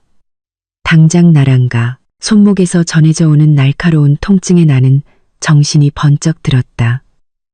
처음의 두려움은 금세 분노로 바뀌었다. 나는 온 힘을 다해 그의 손을 뿌리쳤다. 이 손 놔요. 미쳤어요? 내가 미쳤다고? 누가 미쳤는데? 민주는 눈을 부릅떴다. 감히 말도 없이 도망가? 내 얼굴, 우리 집안 얼굴에 먹칠을 해? 그래놓고 여기서 카페나 차리고 아무 일 없었다는 듯이 행복하게 살아? 나는 그의 눈을 똑바로 쳐다보며 얼음장 같은 목소리로 말했다. 우린 이혼했어요, 민준 씨. 당신과 나는 이제 아무 관계도 아니에요. 여긴 내 가게니 나가주세요. 손님들 방해하지 말고요. 내 침착함이 그를 더욱 격분시킨 듯했다. 이혼, 누가 허락했는데? 그 서류는 네가 나를 속여서 서명하게 만든 거잖아. 난 인정 못해. 넌 내 아내야. 평생 내 아내라고. 집에 가야 해. 그가 다시 내게 달려들려 했다. 나는 뒤로 물러서며 테이블 위에 꽃병을 급히 집어들어 방어 자세를 취했다. 한 걸음만 더 다가오면 경찰 부를 거예요. 경찰? 민주는 미친 듯이 웃었다. 경찰이 부부싸움에 어떻게 끼어드는지 한번 보자고. 따라와. 가자. 그는 손을 휘둘러 내 손에 들린 꽃병을 바닥으로 내리쳤다. 쨍그랑 날카로운 소리와 함께 도자기가 깨졌다. 물과 꽃이 피 사방으로 튀었다. 가게 안에 손님들이 겁에 질려 일어서기 시작했다. 내 평화롭던 카페는 이제 긴장과 폭력의 기운으로 가득 찼다. 민준이 다시 내게 달려들려던 바로 그 순간 키 큰 인형 하나가 조용히 다가와 내 앞을 막아섰다. 현우 씨였다. 그는 딸 하나가 두고 간 색연필통을 찾으러 돌아왔다가 모든 것을 목격한 것이다. 그는 민준을 보지 않고 나를 돌아보며 물었다. 그의 목소리는 여전히 부드러웠지만 걱정이 가득했다. 괜찮으세요? 나는 고개를 저었다. 목이 여전히 메어 있었다. 그의 등장은 마치 구명보트 같았다. 현우 씨를 본 민주는 질투심과 자격지심이 폭발했다. 넌 뭐야? 이건 우리 집안일이야. 꺼져. 현우 씨는 그제야 민준을 돌아보았다. 그는 전혀 두려워하거나 화내는 기색 없이 그저 평온한 눈빛으로 민준을 바라보며 또박또박 말했다. 선생님, 저는 수지 씨 친구입니다. 그리고 선생님께서는 지금 수지 씨와 여기 있는 모든 분들을 방해하고 계십니다. 돌아가 주시죠. 현우 씨의 침착함이 민준의 화를 더욱 돋웠다. 친구? 남편한테서 도망쳐 와서 여기서 남자랑 놀아나? 그럴 줄 알았어. 내가 미치기 전에 비켜. 민주는 현우 씨의 어깨를 강하게 밀쳤지만 현우 씨는 벽처럼 굳건히 서 있었다. 그는 살짝 미간을 찌푸리며 말했다. 조금은 체면을 차리시는 게 좋을 것 같군요. 첫째, 저는 선생님과 수지 씨가 법적으로 이혼했다는 것을 압니다.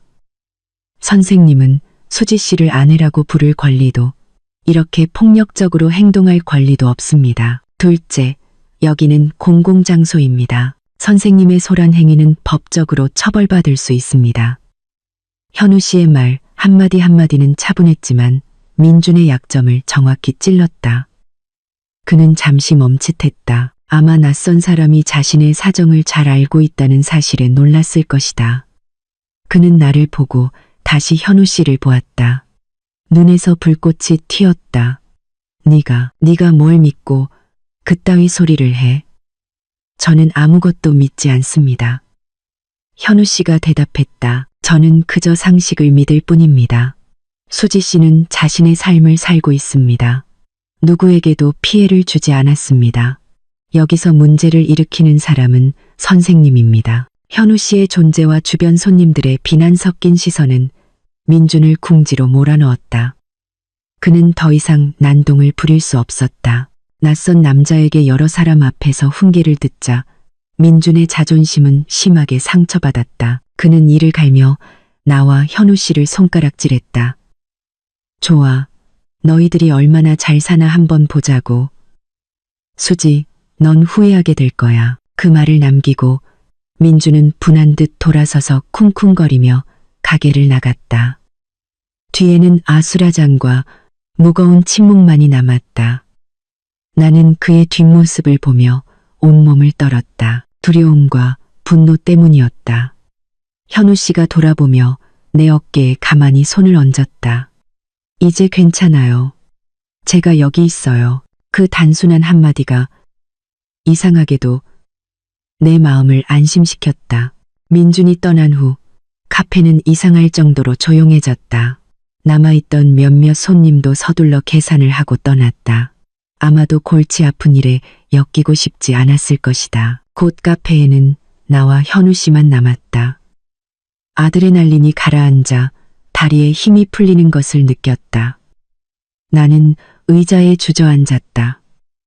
온몸이 여전히 떨렸다. 현우 씨는 더 이상 묻지 않고 묵묵히 깨진 꽃병 조각들을 치우고는 내게 따뜻한 생강차 한 잔을 타주었다. 이거 마시고 몸 좀 녹이세요.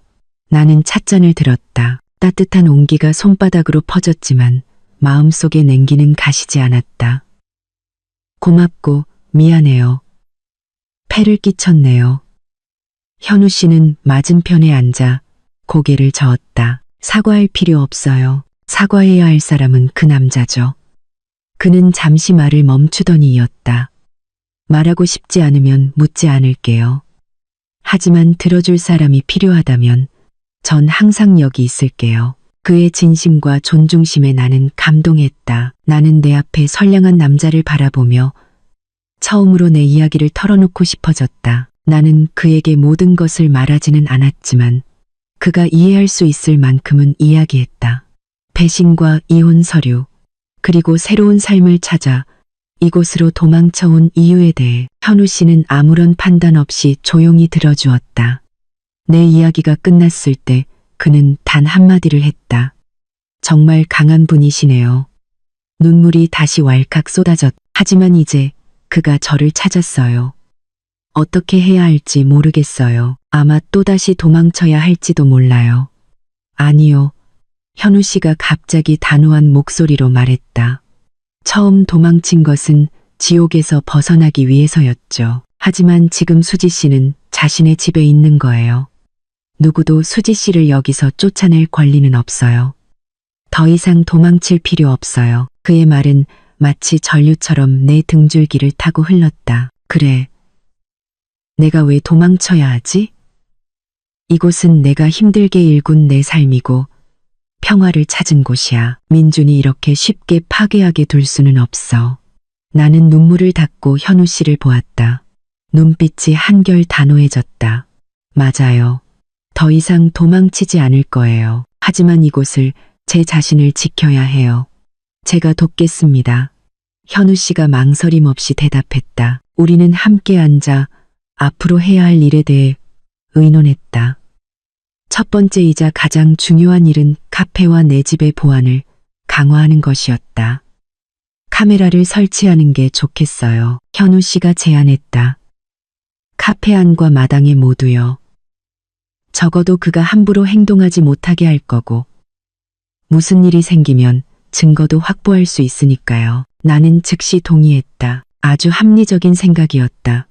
오늘의 사건은 경고였다. 그것은 나를 좌절시키거나 도망치게 만들지 않았다. 오히려 나를 더욱 강하고 단호하게 만들었다. 민준이 소란을 피운 후 내 삶에는 약간의 동요가 있었다. 몇몇 손님들의 호기심 어린 시선, 그리고 근거 없는 소문들. 하지만 현우 씨의 도움 덕분에 모든 것은 금방 제자리로 돌아왔다. 그는 내게 눈에 띄지 않는 카메라 시스템을 설치해 주었다. 하나는 카페 전체를 볼 수 있는 계산대에 다른 하나는 앞마당을 향해 있었다. 나는 조금 더 안전하다고 느끼기 시작했지만 마음속에는 항상 경계심을 품고 있었다. 약 2주 후, 손님이 뜸한 어느 오후, 익숙한 인형이 갑자기 가게 문 앞에 나타났다. 나는 멈칫했다. 박 여사, 전 시어머니였다. 하지만 오늘 그녀는 완전히 달라 보였다. 평소에 우아하고 거만한 모습은 온데간데 없었다. 그녀는 더 수수한 옷을 입고 있었고 얼굴은 초췌했으며 날카롭던 눈빛 대신 어딘가 슬픔이 서려 있는 듯했다. 그녀는 주저하며 들어와 나를 살피는 눈으로 보았다. 아가, 내가 너를 보러 왔다. 나는 계산대 뒤에 서서 팔짱을 낀 채 차갑게 아무 대꾸도 하지 않았다. 나는 이것이 또 다른 연극이라는 것을 알고 있었다. 박 여사는 내 반응이 없자 고통스러운 표정을 지었다. 그녀는 눈물을 살짝 훔쳤다. 내가 잘못했다는 거 안다. 미안하다. 네가 떠난 후로 민준이가 넋이 나간 사람 같아. 맨날 술만 마시는데 그걸 보는 내 속은 타들어간다. 다 내 잘못이야.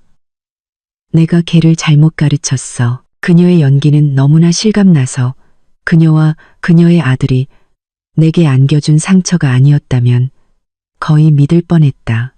나는 여전히 침묵했다. 감성파리가 통하지 않자 그녀는 방향을 틀었다. 그녀는 정성스럽게 포장된 바구니를 테이블 위에 올려놓았다. 네가 날 보고 싶어 하지 않는 거 안다. 그냥 네가 어떻게 사는지 보러 온 거야. 이렇게 예쁜 카페를 열었다니 나도 기쁘구나. 여기 명물이라는 아티초크 차를 좀 가져왔다. 내가 직접 끓여서 가져왔어. 이거 마시고 간 좀 식히고 지나간 슬픈 일은 다 잊어버리렴. 그녀는 바구니를 내 쪽으로 밀었다. 안에는 맑은 초록색 액체가 담긴 큰 유리병이 있었다. 그녀의 미소는 참으로 인자해 보였지만 나는 그 미소 뒤에 악독한 음모가 숨어 있다는 것을 알고 있었다. 나는 천장 구석, 작은 카메라가 조용히 모든 것을 기록하고 있는 곳을 힐끗 쳐다보았다. 나는 그녀와 함께 연기하기로 결심했다. 나는 한숨을 쉬며 피곤한 척했다. 이미 다 지난 일이에요. 저도 다시 꺼내고 싶지 않아요. 마음 써주셔서 감사합니다. 아주머니. 나는 일부러 그녀를 아주머니라고 불렀다. 박 여사의 얼굴이 순간 굳었지만 이내 가련한 표정으로 돌아왔다. 아직도 나한테 화가 났구나. 그래도 내 성의를 봐서 받아다오. 나도 잠시 앉았다가 금방 갈게. 그녀는 근처 의자에 앉았다. 그녀의 눈은 여전히 카페 안을 훑어보았고 이따금 내가 그 차를 마시기를 기다리는 듯한 눈으로 나를 힐끗 쳐다보았다. 나는 아티초크 차병을 들었다. 유리병의 차가운 기운이 느껴졌다. 나는 박 여사에게 사교적인 미소를 지었다. 차가 아주 맛있어 보이네요. 한 잔 따라서 아주머니께도 드릴게요. 박 여사는 황급히 손을 저었다. 미소가 약간 굳어 있었다. 아니다. 너 주려고 끓인 건데. 네가 마셔. 내 성의를 봐서 한 잔만 마셔주렴. 내가 직접 끓인 거라 깨끗하고 몸에도 좋아. 그녀는 마치 내가 믿지 않을까봐 두렵다는 듯이 직접 끓였다는 말을 반복했다. 그녀의 재촉은 내 추측을 더욱 확신하게 만들었다. 나는 컵을 들고 차를 따르려 했다. 박 여사의 눈이 빛나며 내 행동 하나하나를 좇았다. 하지만 차병을 기울이려던 순간 나는 갑자기 얼굴을 찌푸리며 한 손으로 배를 감쌌다. 아, 박 여사가 걱정스럽게 물었다. 왜 그러니? 나는 별일 아니라는 듯 손을 저었다. 아니에요. 역류성 식도염이 또 도졌나 봐요. 요즘 낯선 음식을 먹으면 속이 안 좋아서요. 의사 선생님이 당분간 차나 커피는 마시지 말라고 하셨거든요. 정말 죄송해요. 아주머니 성의인데 바로 마시질 못하네요. 나는 아쉬움 가득한 목소리로 말했다. 나는 그녀의 얼굴에 스쳐 지나가는 실망감을 분명히 보았지만 그녀는 금세 동정적인 미소로 그것을 감추었다. 아, 그랬구나. 그 병 참 고약하지. 못 마시겠으면 그냥 두렴. 나중에 괜찮아지면 마셔. 나는 조금 더 앉아 있다가 차 시간 늦기 전에 가봐야겠다. 그녀는 몇 분 더 앉아 시시콜콜한 이야기를 나누다가 자리를 떴다. 떠나기 전 그녀는 뒤돌아보며 당부하는 것을 잊지 않았다. 차 꼭 마셔라. 건강에 좋단다. 네, 알겠습니다. 나는 그녀를 문 밖까지 배웅하며 미소를 잃지 않았다. 그녀의 모습이 언덕 너머로 사라지자 내 미소는 즉시 사라졌다. 나는 문을 쾅 닫고 잠갔다. 나는 테이블 위에 아티초크 차병을 보며 소름이 돋았다. 만약 오늘 내가 경계하지 않고 정말로 그것을 마셨다면 무슨 일이 일어났을까? 아마 나는 깊이 잠들었을 것이고 깨어났을 때는 어딘가로 끌려갔을지도 모른다. 혹은 더 끔찍한 일이 더 이상 생각하고 싶지 않았다. 나는 빨간불이 깜빡이는 카메라를 보며 마음속으로 현우 씨에게 감사했다. 나는 즉시 그에게 전화했다. 현우 씨, 혹시 와서 좀 도와줄 수 있어요? 30분 후 현우 씨가 도착했다. 나는 모든 상황을 설명했다. 그는 차병을 보며 심각한 표정을 지었다. 그는 많은 말을 하지 않고 단지 이거 제가 가져가서 검사해 볼게요. 수지 씨는 집안에 꼼짝 말고 문단속 잘하고 있어요 라고 말했다. 나는 카페에 앉아 초조하게 기다렸다. 약 2시간 후 내 핸드폰이 울렸다. 현우 씨였다. 수지 씨? 수화기 넘어 그의 목소리는 매우 긴장되어 있었다. 결과가 나왔어요. 차 안에서 아주 높은 함량의 디아제팜이 검출됐어요. 아주 강력한 수면 유도제예요. 만약 이걸 마셨다면 적어도 12시간은 깨어나지 못하고 깊이 잠들었을 거예요. 나는 그 말을 듣고 온몸이 차갑게 식었다. 내 생각대로였다. 그들은 단지 나를 괴롭히러 온 것이 아니었다. 나를 납치하려 했던 것이다. 연극은 막을 내렸고 악마의 진짜 얼굴이 드러났다. 충격이 가시자 분노와 함께 강한 결심이 솟아올랐다. 나는 그들의 음모를 실현하게 놔두지 않을 것이다. 이번에는 침묵하거나 견디거나 도망치지 않을 것이다.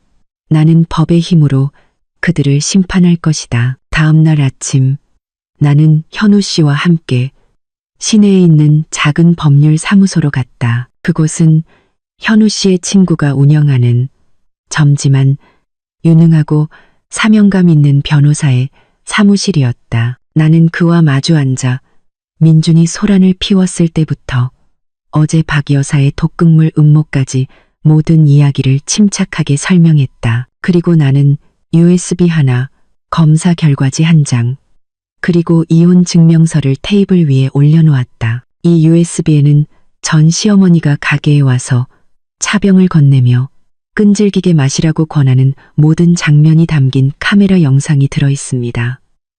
나는 또박또박 말했다. 그리고 이것은 그 차의 성분 검사 결과지입니다. 그리고 이것은 제가 그분의 아들과 더 이상 부부관계가 아니라는 것을 증명하는 서류입니다. 변호사는 모든 증거를 꼼꼼히 살펴보았다. 그는 영상을 여러 번 돌려보고 검사 결과지를 자세히 읽었다. 모든 것을 확인한 후 그는 고개를 들어 나를 보았다. 그의 눈에는 경외심이 서려 있었. 수지 씨, 이렇게 완벽하게 증거를 수집하시다니 정말 잘하셨습니다. 우리가 가진 증거만으로도 그분을 상해 미수 혐의로 고소할 수 있습니다. 이것은 명백히 의도적인 행위이며 심각한 결과를 초래할 수 있었습니다.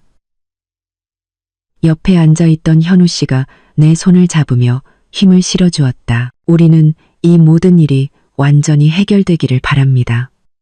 수지 씨가 안전하기를 바랍니다. 변호사는 고개를 끄덕였다. 이해합니다. 사건의 심각성과 전 남편분의 이전 소란 행위를 고려할 때 우리는 경찰에 예방 조치를 요청할 수 있습니다.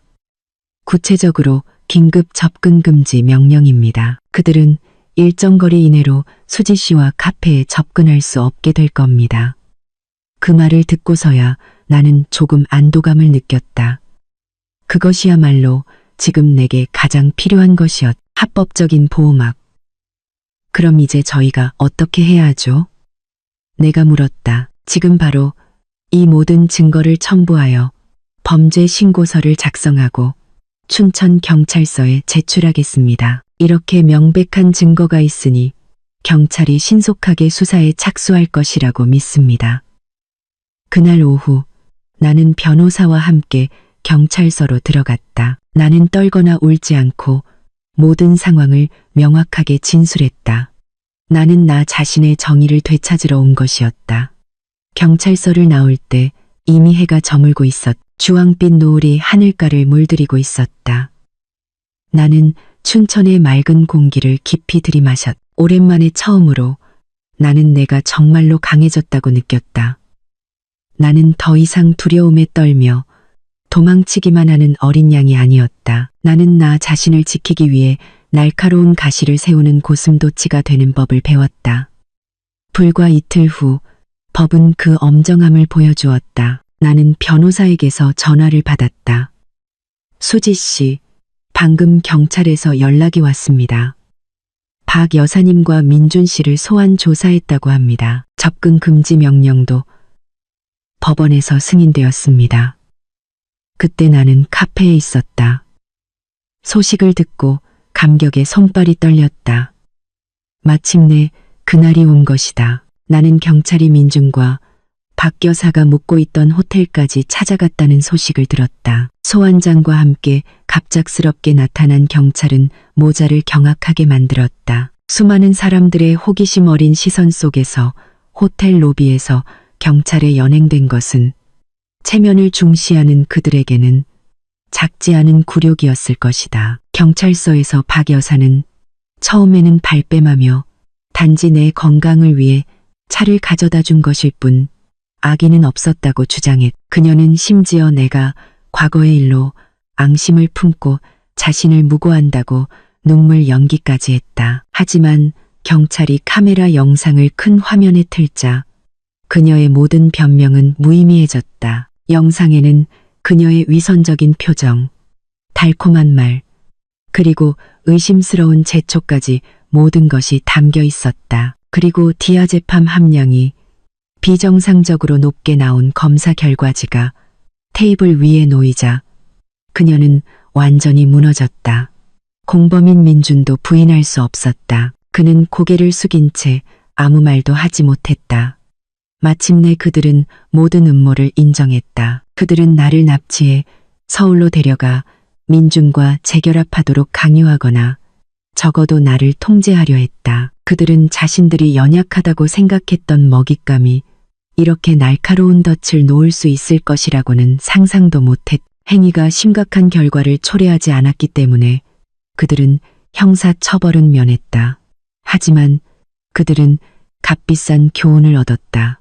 두 사람은 소란 행위와 상해미수 혐의로 각각 1,000만 원씩 총 2천만 원의 벌금을 부과받았다. 더 중요한 것은 그들이 서약서에 서명하고 법원의 접근금지 명령을 준수해야 한다는 것이었다. 그날부터 그들은 나와 내 집 또는 내 카페 반경 200m 이내로 접근할 수 없게 되었다. 만약 위반할 경우 더 무거운 처벌을 받게 될 것이다. 법원의 결정문을 손에 쥔 날 나는 진정한 평화를 느꼈다. 그것은 단지 종이 한 장이 아니었다. 그것은 과거의 유령들로부터 나를 보호해주는 견고한 방패였다. 민준과 박 여사는 그 직후 굴욕 속에서 춘천을 떠나야 했다. 그날 오후 나는 카페 툇마루에 앉아 조용히 노을을 바라보았다. 현우 씨와 하나가 산책에서 돌아오다가 나를 보자마자 하나가 달려와 내 품에 안겼다. 수지 아줌마, 보고 싶었어요.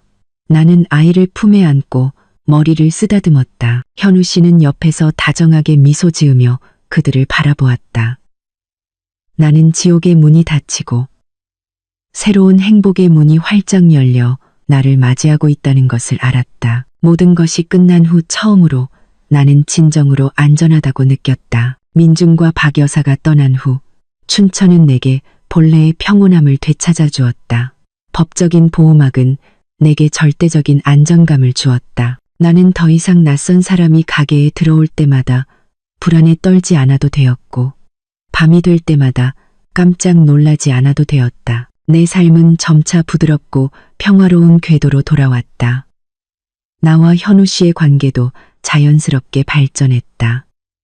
그는 서두르거나 먼 미래를 약속하지 않았. 그저 묵묵히 내 곁에서 가게의 자질구레한 일들을 돕고 함께 작은 정원을 가꾸고 가끔은 그의 부녀와 함께 나른한 오후에 호숫가를 산책했. 그의 존재는 마치 시원한 시냇물처럼 내 영혼의 상처를 서서히 치유해 주었다. 늦가을의 어느 오후 카페 문을 닫은 후 현우 씨가 산책을 제안했다. 보여주고 싶은 아주 아름다운 곳이 있다고 했다. 우리는 의암호가의 오솔길을 따라 걸었다. 해가 소나무 숲 너머로 서서히 지고 있었고 호수 전체를 황금빛으로 물들이고 있었다. 풍경은 한 폭의 수묵화처럼 아름다웠다. 우리는 호숫가 공터, 보라색 꽃이 만발한 오래된 자카란다 나무 아래에서 멈췄다. 현우 씨는 나를 보았다. 그의 눈빛은 그 어느 때보다 부드럽고 진실했다. 수지 씨, 당신이 얼마나 많은 아픔을 겪었는지 알아요. 마음속에 아직 상처가 남아있다는 것도 알고요. 그 상처를 모두 지워주겠다고 약속할 수는 없지만 당신 곁에서 그 상처들이 과거의 추억이 되도록 함께하겠다고 약속할게요. 그는 잠시 말을 멈추고 심호흡을 하더니 이었다. 저는 당신의 전 남편처럼 부자도 아니고 능력 있지도 않아요. 제게는 진실한 마음과 당신이 기댈 수 있는 튼튼한 어깨, 그리고 당신을 아주 좋아하는 어린 딸이 있을 뿐이에요. 그러더니 그는 갑자기 한쪽 무릎을 꿇었. 그는 재킷 주머니에서 작고 파란 벨벳 상자를 꺼냈다. 안에는 값비싼 다이아몬드 반지가 아닌 내가 가장 좋아하는 꽂힌 데이지 모양으로 정교하게 디자인된 은반지가 있었다. 수지 씨, 저와 결혼해 주세요. 함께 가정을 꾸리고 하나를 키우고 남은 인생을 함께 걸어가요. 다시는 당신이 어떤 상처도 받지 않게 할게요. 눈물이 하염없이 흘러내렸다. 하지만 이번에는 행복의 눈물이었다. 나는 모든 일을 겪은 후 내 심장은 더 이상 사랑할 수 없을 것이라고 생각했다. 하지만 내 앞의 남자는 그것이 틀렸다는 것을 증명해 주었다. 그는 자신의 친절함, 인내심, 그리고 진실한 사랑으로 얼어붙었던 내 마음을 다시 녹여주었다. 나는 아무 말 없이 눈물 속에서 고개를 끄덕였다. 현우 씨는 기쁨에 겨워 일어나 내 손에 반지를 부드럽게 끼워주었다. 반지는 완벽하게 잘 맞았다. 그는 나를 꼭 껴안았. 정말로 따뜻한 포옹이었다. 의암호의 바람이 풀과 나무와 꽃향기를 실어 부드럽게 불어왔. 그 순간 나는 내 인생에 진정한 안식처를 찾았다는 것을 알았다. 그날 이후 내 삶은 행복으로 가득 찼다. 우리는 성대한 결혼식을 올리지 않았다.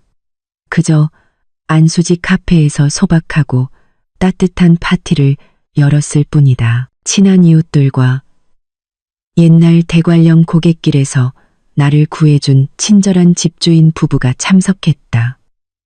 그리고 물론 주인공인 하나도 빠질 수 없었다. 아이는 하얀 공주 드레스를 입고 사방을 뛰어다니며 내 손에 데이지 반지를 모두에게 자랑했다. 수지 아줌마가 이제 우리 엄마예요. 웃음소리가 가득하고 분위기는 따뜻하고 진솔했다.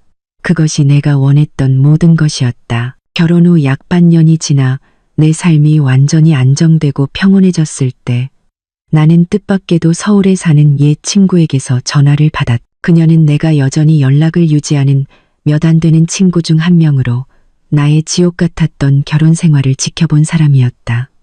몇 마디 안부를 물은 후 그녀는 망설였다. 수지야, 할 말이 있는데 해도 될지 모르겠다. 내 전 시댁에 관한 이야기야. 나는 잠시 침묵했다가 평온하게 대답했다.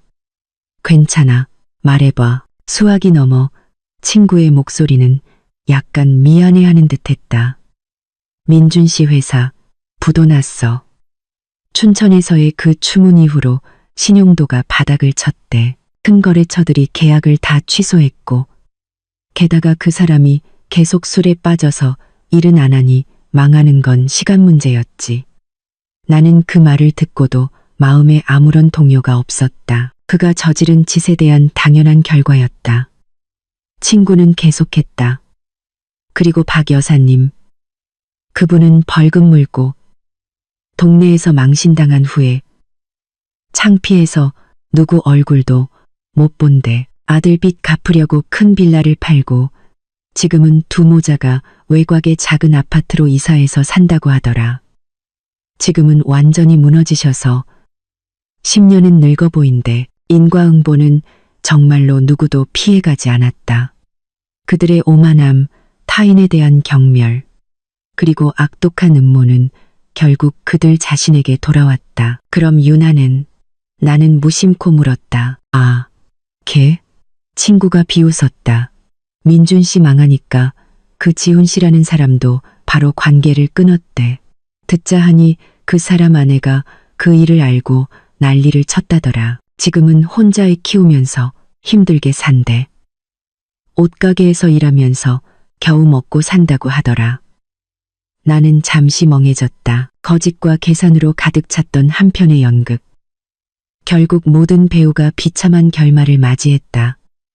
나는 통쾌하거나 기쁘지 않았다. 그들이 불쌍했고 그 소용돌이에 휘말렸던 과거의 나 자신이 안쓰러웠을 뿐이다. 전화를 끊고 나는 툇마루로 나갔다. 현우 씨가 하나와 함께 라벤더 밭에 물을 주고 있었다. 부녀의 웃음소리가 제잘거렸다. 나는 그들을 보며 이상하리만치 평온함을 느꼈다. 과거는 정말로 뒤에 남겨졌다. 친구와 통화한 지 일주일 후 나는 낯선 소포를 받았다. 보낸 사람 이름은 없고 서울의 어떤 법률 사무소 주소만 적혀 있었다. 호기심에 열어보니 안에는 낡고 구겨진 종이에 쓴 손편지가 들어있었다. 나는 그것이 민준의 필체라는 것을 즉시 알아봤. 심장이 순간 빠르게 뛰었다. 기대 때문이 아니라 막연한 불안감 때문이었다. 그는 또 무엇을 원하는 걸까? 나는 심호흡을 하고 읽기 시작했다. 수지에게 네가 이 글을 읽을 때쯤 넌 아마 아주 행복하게 살고 있겠지. 나는 지금 인생의 밑바닥에 있어. 용서를 구하기 위해 이 편지를 쓰는 건 아니야. 내가 그럴 자격이 없다는 걸 아니까. 다시 시작하자고 매달리기 위해 쓰는 것도 아니야. 그게 불가능하다는 걸 아니까. 나는 태어나서 처음으로 진심 어린 사과를 하고 싶어서 이 글을 써. 그의 글씨는 떨리고 있었고 몇 군데는 눈물에 젖은 듯 번져 있었다. 나는 모든 것을 잃었어. 수지야. 사업, 돈, 명예. 예전에는 그게 가장 중요하다고 생각했지. 하지만 이 좁은 월세방에 혼자 앉아 있으니 내가 잃어버린 가장 소중한 것이 바로 너였다는 걸 깨달았어. 나는 세상에서 가장 좋은 아내를 잃었어. 나를 위해 무조건적으로 사랑하고 희생해준 사람. 나는 항상 내 존재를 당연하게 여겼어. 내가 무슨 짓을 해도 네가 항상 그 자리에서 기다려줄 거라고 생각했지. 나는 너무 오만했고 너무 어리석었어. 어머니 말을 듣고 거칠에만 줬다가 내 손으로 내 행복을 파괴하고 있다는 걸 몰랐어. 지난 시간 동안 나는 죄책감과 후회 속에서 살았어. 매일 밤 네가 울던 모습, 고갯길에 홀로 남겨졌던 내 모습이 떠올라 나를 괴롭혀. 네가 돌아오길 바라지 않아. 단지 내가 정말로 후회하고 있다는 걸 네가 알아주길 바랄 뿐이야. 이 사과는 너무 늦었을지 모르지만 그래도 말하고 싶어. 모든 것에 대해 미안해. 행복하길 바라. 민준. 나는 편지를 다 읽고 조용히 접었다. 눈물도 분노도 통쾌함도 없었다.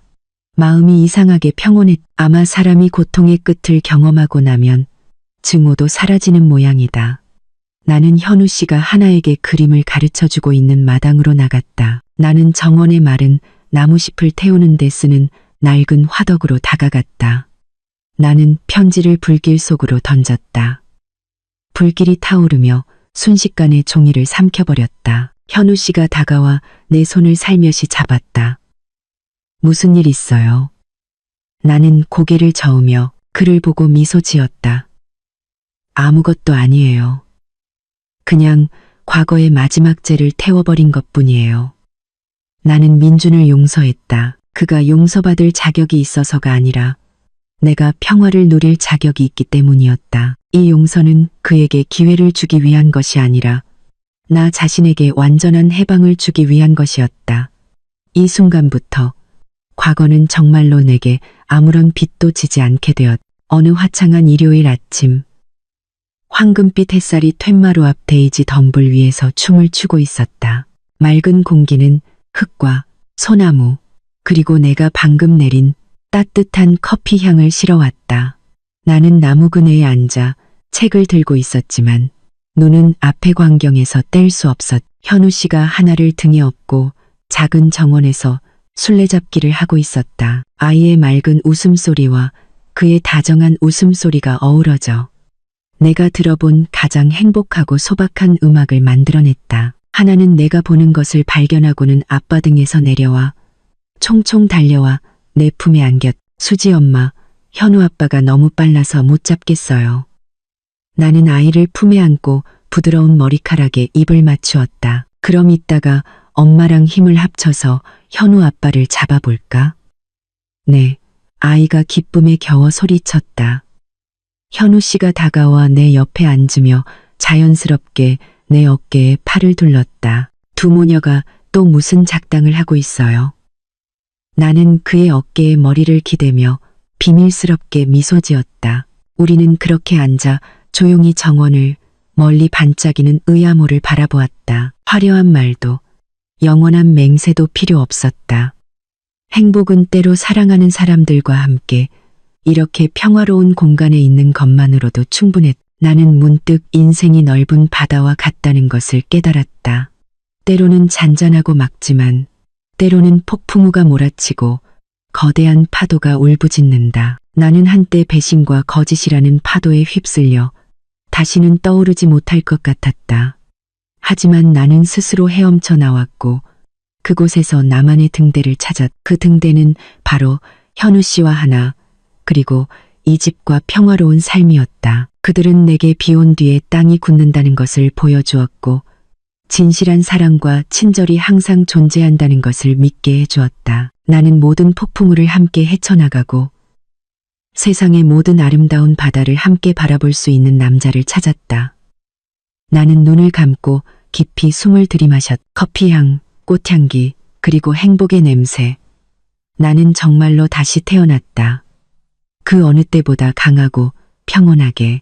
내 인생의 새로운 장, 햇살과 웃음으로 가득 찬 장이 정말로 시작되었다.